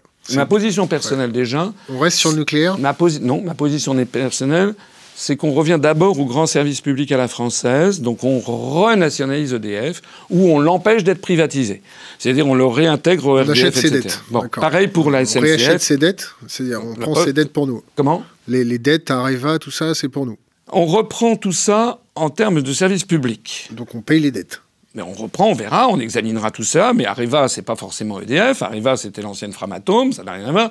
Je parle de EDF, je parle de GDF, je parle de la SNCF, je parle de la Poste, la Sécurité sociale. Nous voulons inscrire dans la Constitution qu'il y a toute une série de grands services publics à la française qui ne doivent pas être privatisés. Et c'est pas parce que par fidélité à 1945, c'est par fidélité à 7 ou 8 siècles d'histoire de France. J'explique que c'est pas depuis hier qu'en France, ça remonte à Saint-Louis, 1245, les premiers services publics. Donc le nucléaire, votre position personnelle ? Ma position, c'est que il y a un grand débat national sur non seulement le nucléaire, mais les centrales à charbon, mais aussi les éoliennes, mais aussi le gaz de schiste, etc. Et puis les Français, on leur explique quelles sont les conséquences. On fait venir des experts pendant 6 mois, il y a des vrais débats. Et vous qui pensez sont que les pour experts, et d'autres qui sont contre. Est-ce que les Français ils vont avoir 6 mois pour assimiler tout ça ? Mais attendez, c'est pour la démocratie ou pas la démocratie ? Il faut que les Français, on leur a mis conscience. Par exemple, sur le nucléaire, c'est très gentil de dire qu'on va se débarrasser du nucléaire comme les Allemands. Mais les Allemands... Je vous prends un cas de figure. Non, mais les Allemands, s'il n'y avait pas le nucléaire français pour leur vendre de l'électricité, ils feraient comment ? Oui, inversement. Bon. Là, ils ont bien relancé toutes leurs centrales à charbon. Bon, je vous prends un exemple. Madame Michu... Elle n'est pas bête, Madame Michu. Non, bien sûr qu'elle n'est pas bête. Et puis c'est une bosseuse. Ouais. Donc Madame Michu qui a 2 boulots pour que ses gamins puissent aller au musée, pour éviter qu'ils se radicalisent. Est-ce que vous pensez que Madame Michu, elle va avoir le temps de se former sur le nucléaire. Madame Michu... Qui a 2 boulots, qui se lève le matin à 5h et qui rentre le soir à 23h30. C'est assez grave ce que vous dites. Ça veut dire Madame Michu, alors elle n'aurait pas le temps de nous écouter. Non, mais est-ce qu'elle va avoir le temps ? Elle n'aurait pas le temps d'écouter notre émission. Est-ce qu'elle va avoir le temps ? Mais Madame Michu... Est-ce qu'elle va avoir l'envie aussi ? Oui. Oui, vous dites tout à l'heure, vous m'avez brocardé avec mes conférences qui sont très longues. Mais mes conférences qui sont très longues, on est la chaîne YouTube bientôt la plus vue de France. C'est-à-dire que les gens, ils cherchent maintenant de l'information. Et puis, Madame Michu, si elle n'a pas le temps, il y aura, moi, on va pas interdire les partis politiques. Il y aura des partis politiques, il y aura des mouvements écologistes, il y aura des mouvements ci, des mouvements ça, puis ils diront, eux, dans le cadre d'un référendum, parce que l'idée, au bout du compte, c'est d'avoir un référendum avec, et ça, j'ai un point très précis que je voudrais dire. En France, le référendum a mauvaise presse depuis le 19e siècle. Parce que c'est Napoléon Ier, Napoléon III qui ont utilisé les référendums, en fait, comme des plébiscites pour, en fait, tuer la démocratie. Donc, en France, notamment vu de gauche, le référendum a mauvaise presse. Et moi, je veux non seulement créer des référendums d'initiative populaire, mais aussi développer l'usage du référendum, notamment de la part du président de la République. Le programme, à mon avis, des référendums, c'est qu'il n'y en a pas assez. C'est-à-dire que le référendum, oui, tel que je le conçois, il doit y avoir, d'ailleurs, on l'inscrira dans la Constitution, il y aura le référendum d'initiative citoyenne, on en a parlé, il y aura un référendum comme actuellement d'initiative du président de la République, mais il y a 2 types de référendums. Le premier type de référendum, c'est le référendum où le président de la République posera une question en disant « je veux que vous votiez ça, je vous appelle à voter oui ». Et à ce moment-là, il mettra en jeu son autorité. C'est-à-dire, si le non l'emporte, il sera contraint à la démission. C'est exactement ce que De Gaulle s'était appliqué en 69. C'est exactement ce que Chirac ne s'est pas appliqué en 2005. En 2005, Chirac, il a dit, voilà, la Constitution européenne, on va voter, je vous appelle à voter oui, le non l'emporte, il reste. Ça va pas. Bon. Moi, je trouve que ça n'est pas normal. Donc là, il y aura, première catégorie, les référendums demandés par le président de la République, où il dira, je vous demande de voter oui. Si le non l'emporte, il doit démissionner, ça sera inscrit dans la Constitution. Et puis il y aura un deuxième type de référendum, c'est pour écarter ce soupçon de plébiscite. Moi, je suis honnêtement démocrate, je suis un vrai démocrate. Je pense que le président de la République, par exemple comme une question sur l'énergie, il dit voilà, on va organiser un grand débat, puis il y aura un grand débat, puis le peuple français décidera. Est-ce qu'il veut maintenir le nucléaire, le diminuer, le supprimer et à quelle priorité budgétaire il veut qu'on atteigne? Est-ce qu'il est pour ou contre les éoliennes, etc. Et là, le président de la République que je serais, moi je dirais, je ne prends pas parti, c'est à vous de décider et j'appliquerai la politique que vous aurez décidée. Mais à ce moment-là, le président de la République, il est fondé à rester en fonction, puisque justement, il se sera abstenu de toute déclaration publique ou privée qui pousserait dans un sens ou dans l'autre. Dans ces conditions, il n'y a plus de plébiscite. On a affaire à vraiment une vraie démocratie. Et je pense que sur ces quelques grands sujets, parce que ce sont des sujets compliqués. Et la dette Eh ben la dette, c'est pareil. La dette. Vous la répudiez ? Je suis quelqu'un de sérieux et de responsable. Bon, quelqu'un de sérieux ne peut pas, me semble-t-il, dire on va la répudier. C'est pas possible. En revanche, quelqu'un de sérieux peut dire cette dette, je pense qu'elle ne sera jamais remboursée, en tout cas en totalité. Donc moi, ce que je pense, c'est que je veux d'abord qu'on fasse un grand audit et qu'on mette devant les Français les origines de la dette, les raisons de la dette, etc. Ensuite, je pense qu'il faudra entrer en négociation avec les créanciers, comme ça s'est passé pour la Grèce, par exemple, où vous avez quand même eu des créanciers qui ont cédé des centaines de milliards des dizaines de milliards d'euros, soyons réalistes. Il y a eu des abandons de créances. On demandera des abandons de créances. De dette junior et de dette senior, c'est ça ? Oui, on demandera des abandons de créances. On leur dira, voilà, on veut restructurer notre dette, on va demander des abandons de créances. Mais ce qui est certain, c'est qu'il faut crever l'abcès. Est-ce que vous allez faire des plans de relance par de la dette publique ?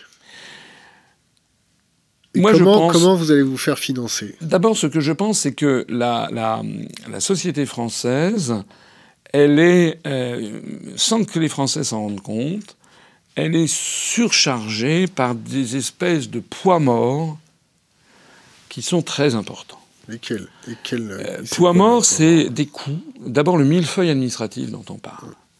Je rappelle qu'à partir du 15 janvier 1790... les révolutionnaires suppriment toutes les provinces de France et ils créent les départements.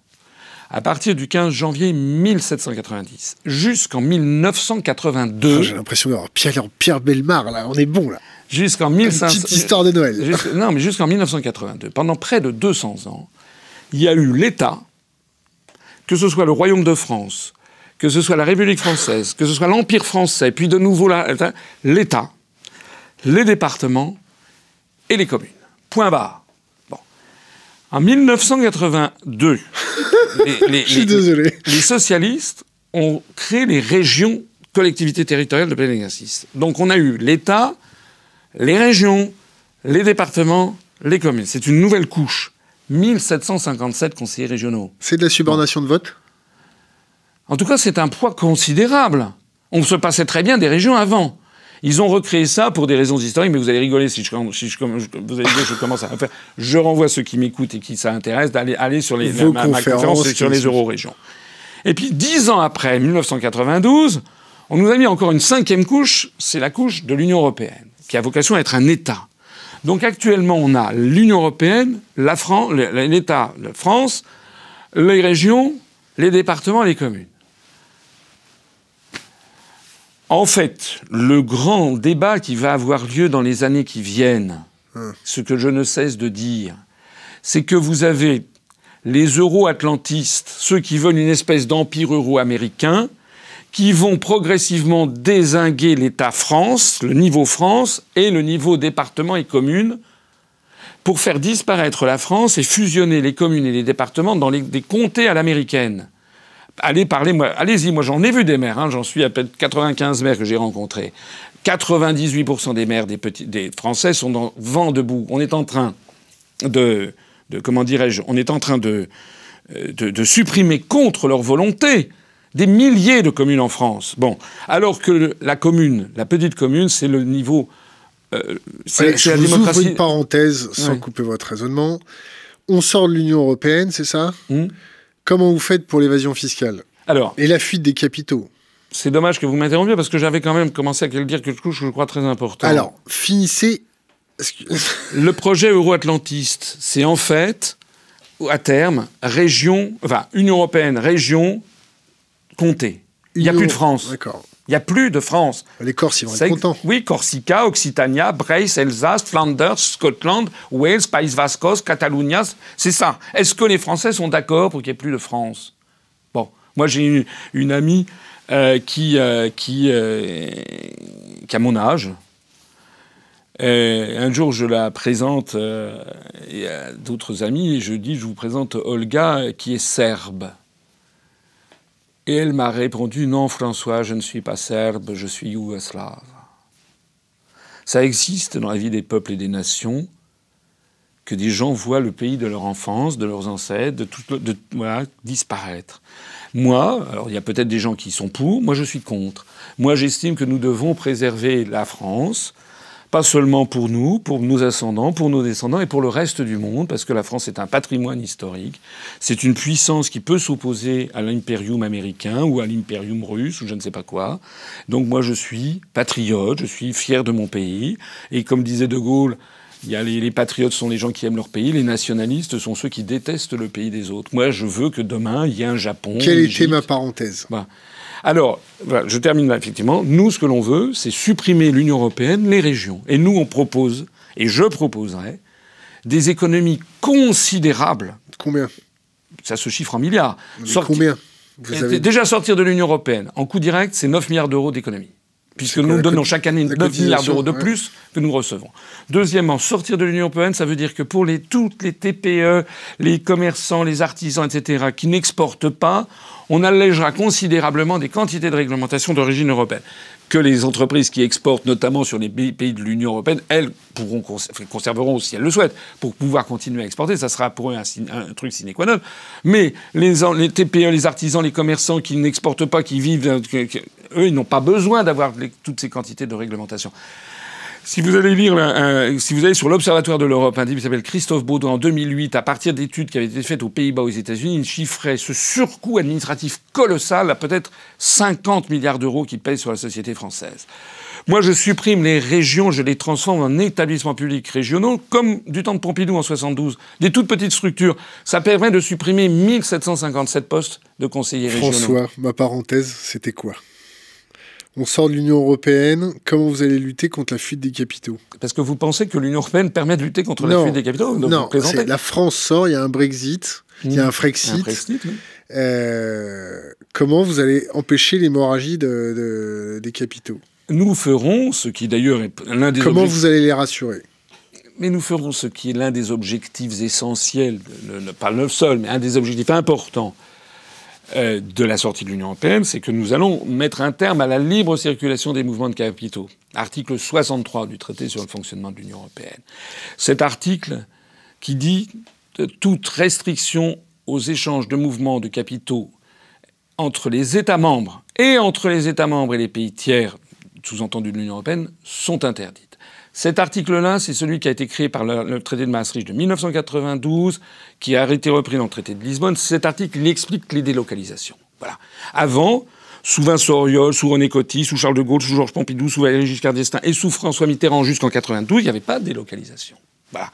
Ce qui a permis les délocalisations, c'est cet article-là. C'est pour ça que Montebourg, il vous dira, oui, Made in France et ci et ça, ou M. Mélenchon, on leur dit, et l'article 63. Alors à ce moment-là, ils disent, mais on va piétiner les traités. Mais on ne peut pas piétiner les traités parce qu'à la Cour de justice de l'Union européenne, ce dont ils ne parlent jamais, parce qu'il y a un organisme qui est chargé de faire respecter les traités par les pays. Donc votre question qui me dit l'évasion des capitaux, bien, nous rétablirons le plus vite possible les contrôles des mouvements de capitaux. Je vous signale qu'au moment de la crise à Chypre... on ne me signale pas. Merci. Au moment de la crise à Chypre, les autres pays de l'Union européenne, violant d'ailleurs les traités, ont rétabli les contrôles des mouvements de capitaux. On ne pouvait plus sortir de Chypre les capitaux que l'on voulait, notamment vers le reste de l'Union européenne. Ils ont même, de facto, pendant quelques temps, l'euro n'a plus existé à Chypre. Oui, c'est ce qui a permis aussi de bloquer les investissements russes à Chypre, c'est ça?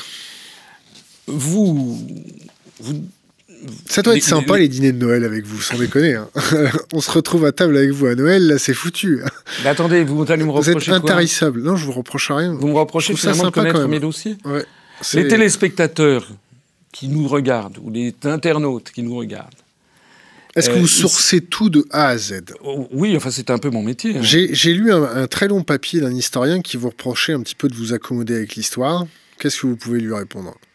Je lui répondrai que, bien entendu, quand on fait une conférence de 3 heures sur l'histoire, de 3 heures sur l'histoire de France, c'est pas une thèse universitaire. Ça, je suis d'accord. Bien sûr, il y a des raccourcis. Je sais que certains vont me dire, oui, il reprend le roman national, parce que c'est la grande thèse, hein, maintenant, le roman national. Mais alors si le roman national, ça fait partie de notre histoire, justement, et qu'il y ait certains passages qui aient été un peu enjolivés, je dis bien sûr, et les autres pays du monde.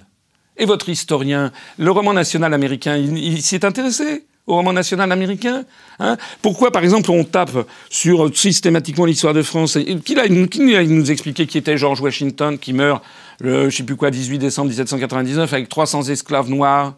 Pourquoi on n'en parle pas? Pourquoi il n'y a pas des campagnes constamment aux États-Unis d'Amérique? Pourquoi est-ce qu'ils n'ont pas débaptisé la capitale Washington qui porte le nom d'un esclavagiste? Pourquoi ils ne le font pas? Et puis on pourrait parler de tous les pays du monde. Tous les pays du monde ont un roman national, ont une histoire comme ça. Alors oui, bien sûr, j'ai jamais prétendu que ma conférence de 3 heures et quelques sur l'histoire, c'était une thèse universitaire. J'ai cité énormément de documents, notamment d'historiens du 19e siècle, qui s'inscrivent effectivement dans une période de l'histoire. Mais c'est une période justement où on essaye de bâtir, notamment sous la Troisième République, on essaye de bâtir un peuple français, une république française. L'immigration, les flots de migrants. Oui. On en fait quoi? C'est une passion chez vous de m'empêcher d'aller jusqu'au bout de Non, c'est une passion chez vous de... Non, d'être précis. Long. Et d'aller... Écoutez... Les flux de migrants. Comparé aux autres candidats. Non mais bon, je vais vous dire quelque chose. Je connais... J'ai mangé du François Asselineau pendant à peu près 10 jours. J'en ai mangé jusqu'à 4 heures du matin. Ça vous a intéressé alors? Pendant à peu près 4 jours, non-stop jusqu'à 4 heures du matin. Donc François Asselineau, je le connais. J'ai été fact-checker 2-3 trucs. Bon, on s'accordera sur l'interprétation de l'histoire, je veux bien. Maintenant, on va parler concret. Vous êtes président demain, les flux migratoires, vous faites comment? 1, pour les stabiliser. 2, pour les encaisser. 3, pour peut-être les intégrer. Comment on fait? Alors, premièrement... excusez-moi encore une fois d'être précis, mais l'Union européenne, ça n'est pas Schengen.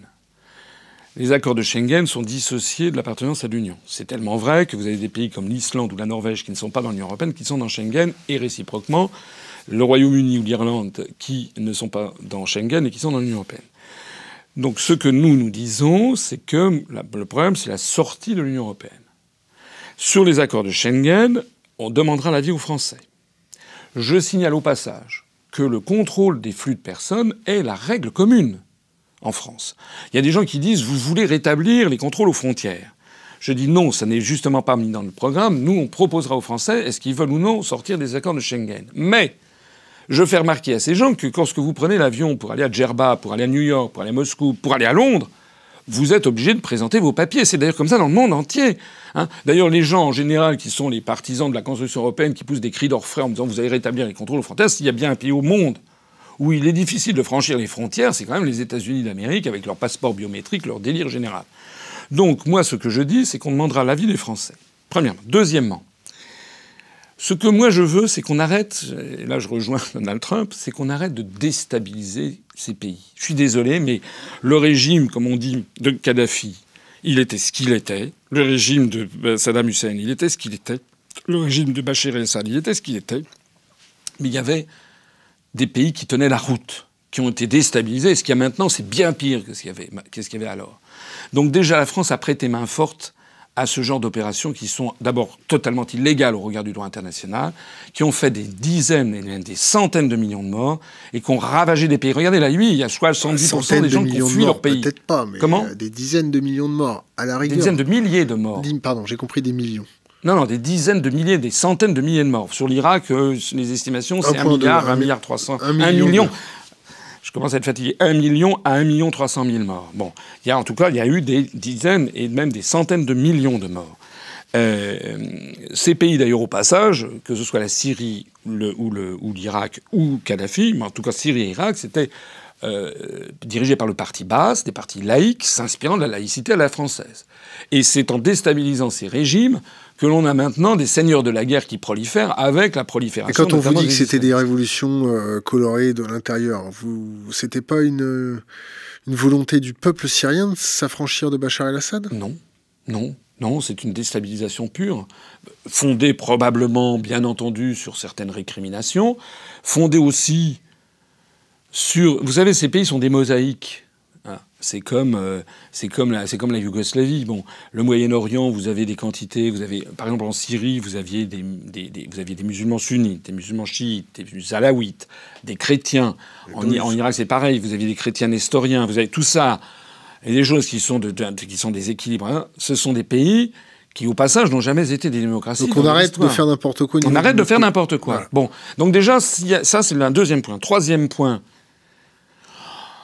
On essaye de favoriser le maintien des populations dans les pays du Sud chez eux. Parce que les gens qui quittent leur pays, c'est jamais par plaisir. Hein. S'ils le font, c'est regarder les pays du Sahel. Est-ce que vous vous rendez compte, par exemple, qu'avec la construction européenne, on donne actuellement, par l'intermédiaire de l'Union européenne, beaucoup plus d'argent par habitant aux Estoniens, aux Lettons, aux Lituaniens, aux Hongrois, aux Bulgares, qu'aux Sénégalais, qu'aux Ivoiriens, qu'aux Maliens, etc. Qui parlent notre langue, c'est ça ? Comment ? Qui parlent notre langue ? Qui parlent notre langue, il y a des immigrés sénégalais, maliens en France, quand ils achètent un produit, il y a un taux de TVA, il y a un petit morceau qui va aller financer la Bulgarie, etc. Est-ce que vous trouvez ça normal ? Il nous reste... Oui, il est déjà très tard, là.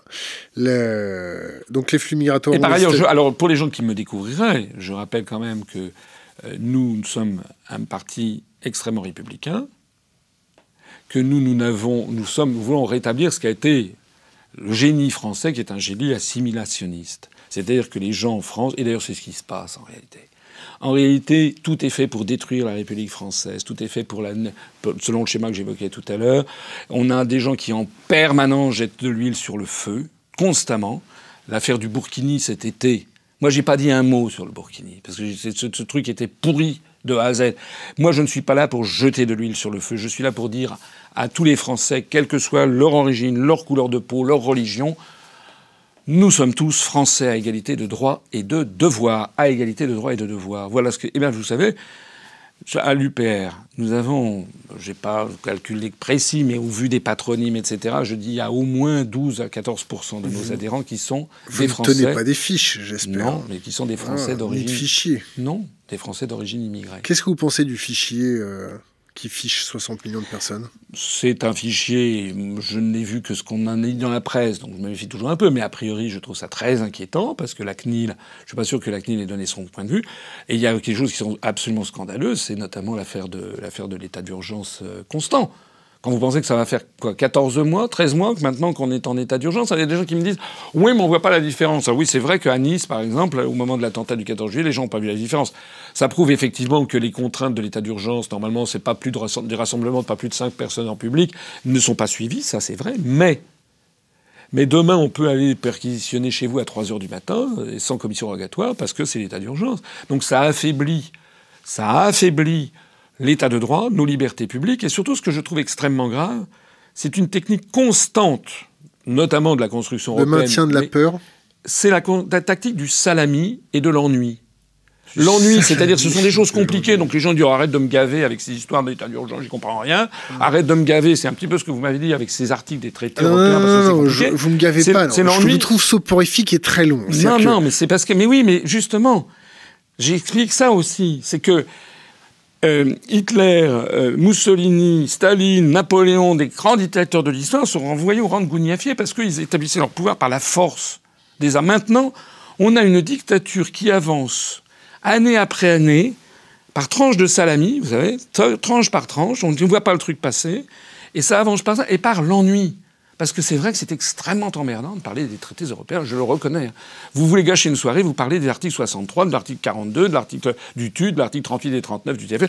Là, vous gâchez la soirée. Mais, si on ne fait pas ça, les gens ne comprennent pas ce qui est en train de se passer. Et pour la première fois dans l'histoire, on a une dictature qui est en train de s'imposer par l'ennui et la technique du salami. Je vous mets juste une parenthèse, je vais regarder mes acolytes. Vous avez des questions à poser? Non?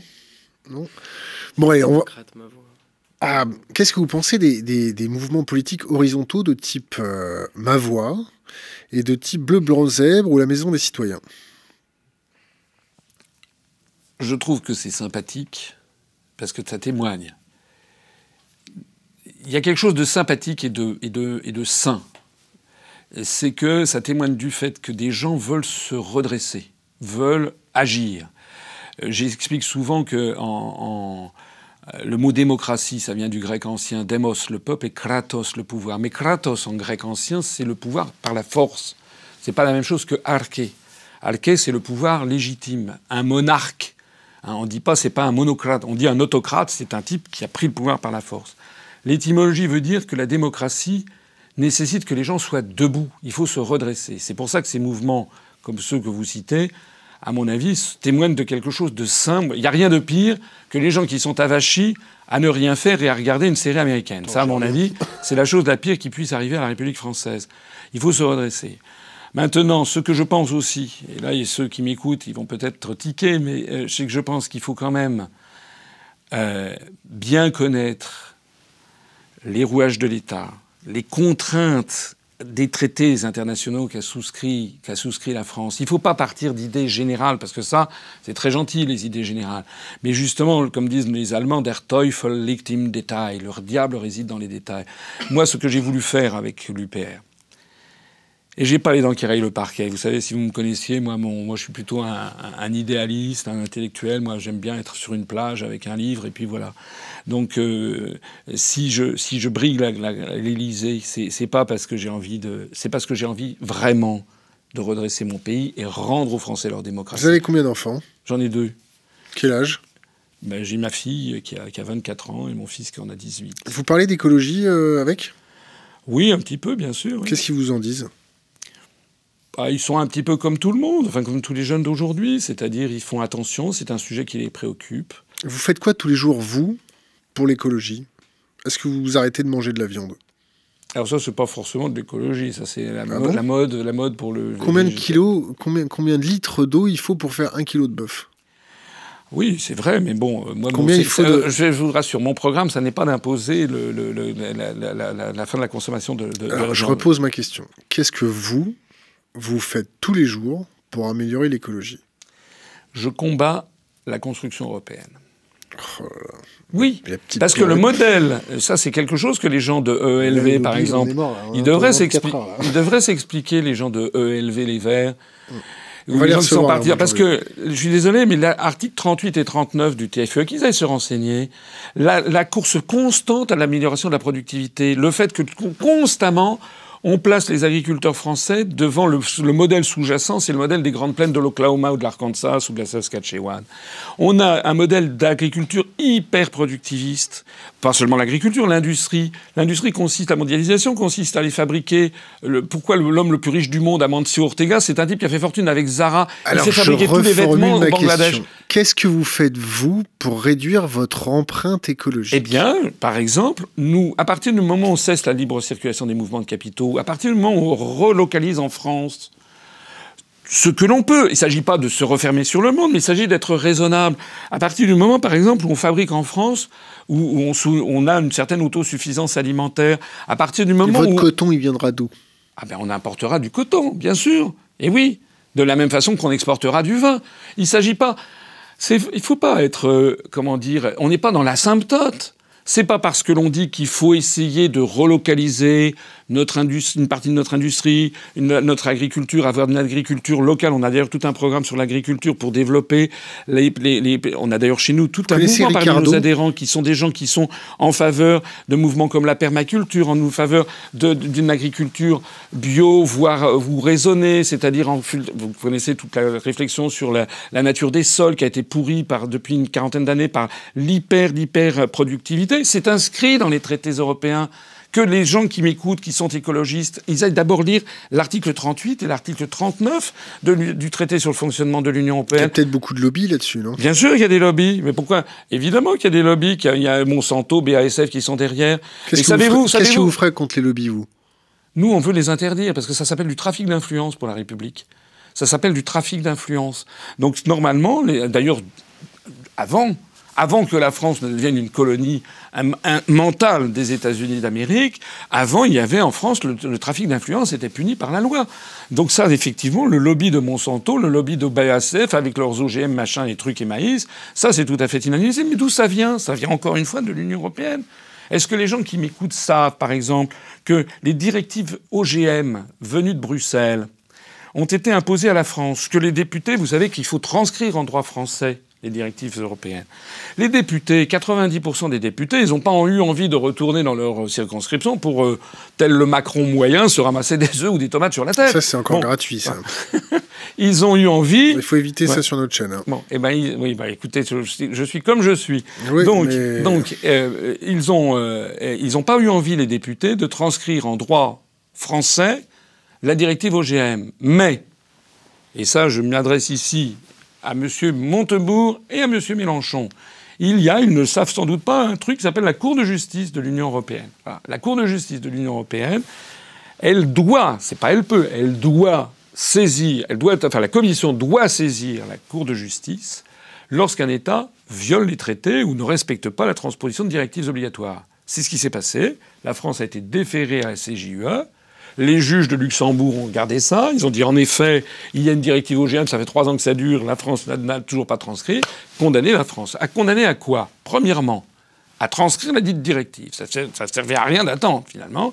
Deuxièmement, à subir une pénalité de 163 000 € par jour de retard. Alors 163 000 € par jour de retard, ça fait 1 630 000 pour 10 jours, 16 300 000 pour 100 jours, 50 millions pour 1 an, 150 millions pour 3 ans. Il faut savoir qu'actuellement, dans le budget de l'État, on a prévu dans le budget de l'État chaque année quelque chose comme 150 à 200 millions d'euros pour les pénalités qu'on va subir de la CJUE parce qu'on tarde à transcrire les directives venues de Bruxelles. Alors moi, je m'adresse ici à la fois à ceux qui croient qu'on peut désobéir au traité. Non, on ne peut pas désobéir au traité parce que sinon il y a une sanction. Alors évidemment, certains vont dire, mais oui, on ne paye pas les sanctions. Bah oui, mais si on ne paye pas les sanctions, à ce moment-là, on se met en colère et on se met en opposition avec tous les autres. Donc on va aller jusqu'où? Moi, je veux que l'on respecte la souveraineté des Français. Je n'ai pas envie d'imposer la volonté de la France aux Allemands ou aux Britanniques. Allez, deux dernières questions, puis on en aura terminé. Alors, avant-dernière question, la guerre contre la drogue et votre avis sur le cannabis. Qu'est-ce que vous pensez de la guerre contre la drogue? Vaste sujet. Ce que je pense, c'est que les sociétés occidentales sont devenues des sociétés anxiogènes et schizoïdes. Voilà. Pourquoi ? Parce que vous avez... J'ai brièvement tout à l'heure glissé le nom de Amancio Ortega qui fait fabriquer les vêtements au Bangladesh, qui est devenu la première fortune mondiale devant Bill Gates. Il a 79 milliards d'euros de dollars de fortune personnelle. Mais il n'y a pas que lui, il y a Carrefour, il y a Auchan, etc. C'est un exemple.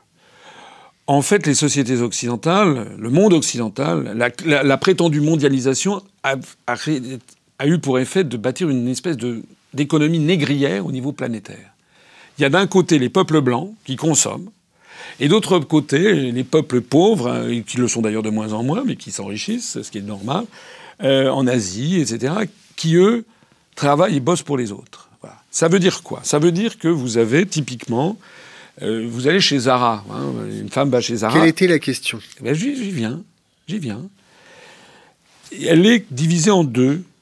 Les Français, les Occidentaux sont divisés en deux. Il y a un côté d'eux, c'est le consommateur, qui trouve tout à fait sympathique, effectivement, de pouvoir acheter une robe à un prix pas trop cher, ou bien d'avoir des produits électroniques bon marché, etc., qui sont fabriqués à l'autre bout du monde.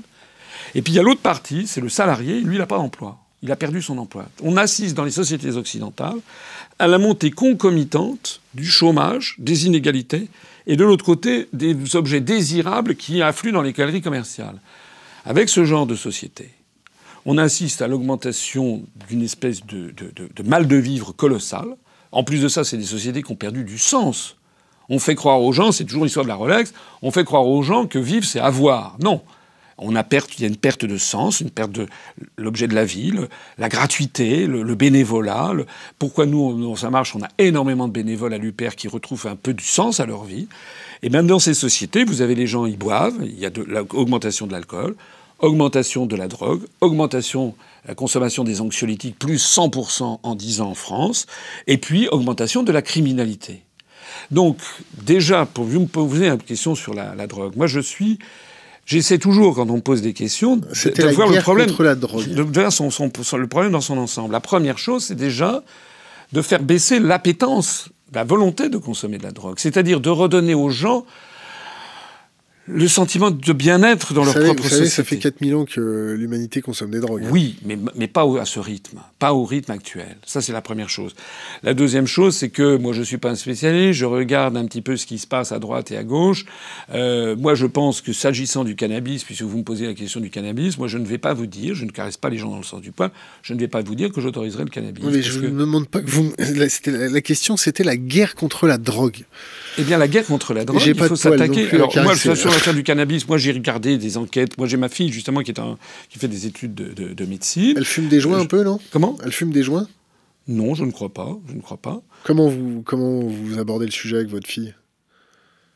En fait, on n'en parle pas, mais je la connais. Je ne pense pas qu'elle en fume. Je n'en sais rien. Je sais qu'il y a beaucoup de jeunes qui en fument, ça c'est vrai. Je pense que la situation actuelle, qui est une situation assez hypocrite, n'est pas terrible. Mais ce qu'il faut d'abord et avant tout, c'est effectivement lutter aussi contre les gens qui pourvoient la drogue. Mais qui est bon, le cannabis, c'est un truc un peu particulier. C'est quand même une drogue assez légère, même si beaucoup de médecins tirent la sonnette d'alarme en disant... Mais c'est plus très vrai, parce que maintenant, comme il y a une guerre contre la drogue qui est complètement contre-productive, maintenant, les importateurs, les contrebandiers de drogue font venir de la drogue très très forte. Oui, mais écoutez... Qui produit de la drogue en Afghanistan ? Le gouvernement américain ? C'est vous qui l'avez dit. Non, je vous pose la question. Et tout le monde sait que la CIA a été derrière l'augmentation colossale de la production de drogue, d'opium en Afghanistan. Qui est-ce qui est derrière les barons de la cocaïne en Colombie ? Moi, écoutez, je pense qu'il y a derrière tout ça... Comment ? Les FARC ? Oui, mais moi, écoutez, je ne suis pas omniscient. Peut-être qu'il y a sur des sujets des choses que je ne connais pas. Ce que je sais en tout cas, c'est que la drogue a été utilisée aussi pour déstabiliser. C'est pas nouveau. Vous connaissez les guerres de l'opium. Les guerres de l'opium en Chine. Non, François, on ne s'énerve pas. Vous avez déjà fumé un petit joint quand même ? La réponse est non. Jamais ? Non. Un petit thé, quelque chose Non, franchement non. Non, ça m'a honnêtement... D'ailleurs, je ne fume pas. J'ai fumé le cigare. Oui. Brièvement. Jamais pris de drogue une seule fois ? Non. Des petits champignons? Ah, non, jamais? Non. Bon, c'est pour déconner. Hein. Non, mais c'est vrai, je vous dis... Là, non, je suis pas... De façon générale, je n'aime pas être... Par exemple, l'alcool.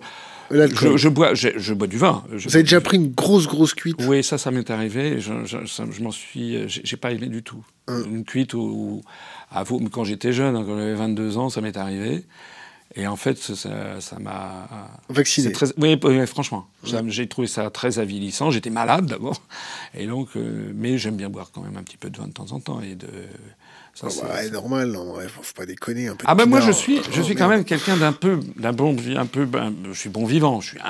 Non, ça se voit pas du tout. Hein. Épicurien, non? Pas épicurien. Est-ce que vous cuisinez à la maison? Ouais, ça m'arrive. Oui. Vous cuisinez quoi? J'ai quelques spécialités, ça va vous faire rire. Mais par exemple, j'aime bien les plats thaïlandais. Voilà. Je fais un bon, je crois que je peux dire un bon poulet. Pas de thaï, un poulet thaïlandais, c'est avec du galanga, avec du gingembre râpé, et puis avec. Bon, on viendra manger chez vous. Allez, dernière question. Un conseil pour les jeunes générations. Là, une bouteille à la mer. Le conseil, qu'ils se redresser. Ils ont un outil fantastique. Honnêtement, enfin, c'est la théorie, vous savez, de l'arme et du bouclier. Ils sont dans un monde qui est assez tragique, qui est très, très terrorisant. Mais ils ont un outil fantastique qui est quand même Internet. Et sur Internet, les gens disent « Ouais, il y a de tout ». Ben oui, il y a de tout. Mais sur les grands médias, il n'y a rien. Donc sur Internet, il y a de tout, mais il y a aussi des choses qui résonnent par eux-mêmes, qui se fassent leur opinion par eux-mêmes, qu'ils développent la capacité de discernement et puis la bénévolence et l'ouverture sur autrui. Voilà. L'ouverture sur autrui. Il y a quelque chose, par exemple, dans mon programme, nous, on est contre la mondialisation, mais on est pour l'universel, parce que c'est le grand génie français de l'universel. Moi, je l'ai dit, qu'à la télévision française, sur TF1, on ait chaque mois un grand film d'un grand pays étranger, mais qui ne soit pas les États-Unis. Un grand film indien de Bollywood, avec une nuit indienne. Moi, je suis allé dans tous ces pays. J'aime beaucoup de pays du monde. Vous savez, avec Internet, on peut se faire tous les soirs. Hein. Oui, mais tout le monde n'est pas sur Internet. Vous avez raison, parce que de toute façon, c'est vrai que la consommation de télévision est en chute libre. Mais en tout cas, ça peut donner quand même de l'exemple. Alors, si les internautes, ils sont sur Internet, qu'ils aillent voir Jodha Akbar, qui est un grand film péplum bollywoodien. Ça se passe sous l'empereur Akbar au début du XVIe siècle. C'est les Moghols qui sont donc musulmans contre la population hindoue. C'est un film, moi, je le trouve fabuleux. Vous avez des questions à nous poser? Profitez-en, parce que la prochaine fois qu'on vous invitera, ce sera pour les prochaines présidentielles. La question que je voudrais vous poser, c'est que...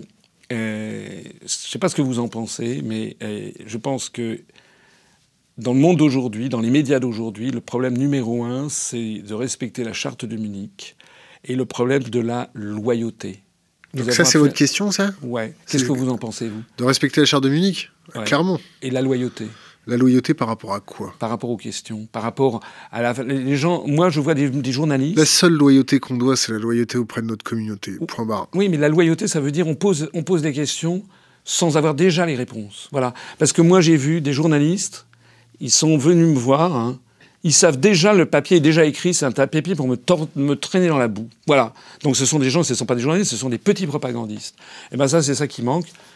J'espère, je pense. Enfin, les questions que vous avez posées, elles sont rudes, mais elles sont bien. Parce que ça a été vachement cool. Hein. Vraiment. Non, mais vous m'avez posé des questions, vous m'avez poussé dans mes retranchements. Ah non, on avait envie de vous détruire à cause de votre communauté qui nous a harcelés. Mais c'est pas ma communauté. Moi, est-ce que vous voulez pas leur faire un petit message en disant soyez cool, que les gens qui m'écoutent et qui apprécient l'UPR arrêtent de harceler les médias. Enfin, par exemple, excusez-moi, quelques. Non, on est cool, on laisse pas. Mais en revanche, il faut les comprendre. Moi, je n'ai donné aucune instruction. Il faut les comprendre. Non, mais on les comprend. On discute avec eux, on les a gérés, ils sont polis, il n'y a pas de problème. On n'a pas eu plus de problèmes que ça avec eux. Bon, passons. Écoutez, François Lesillo, merci d'être venu nous voir. Merci de m'avoir reçu. C'est la dernière interview de la soirée et on est content.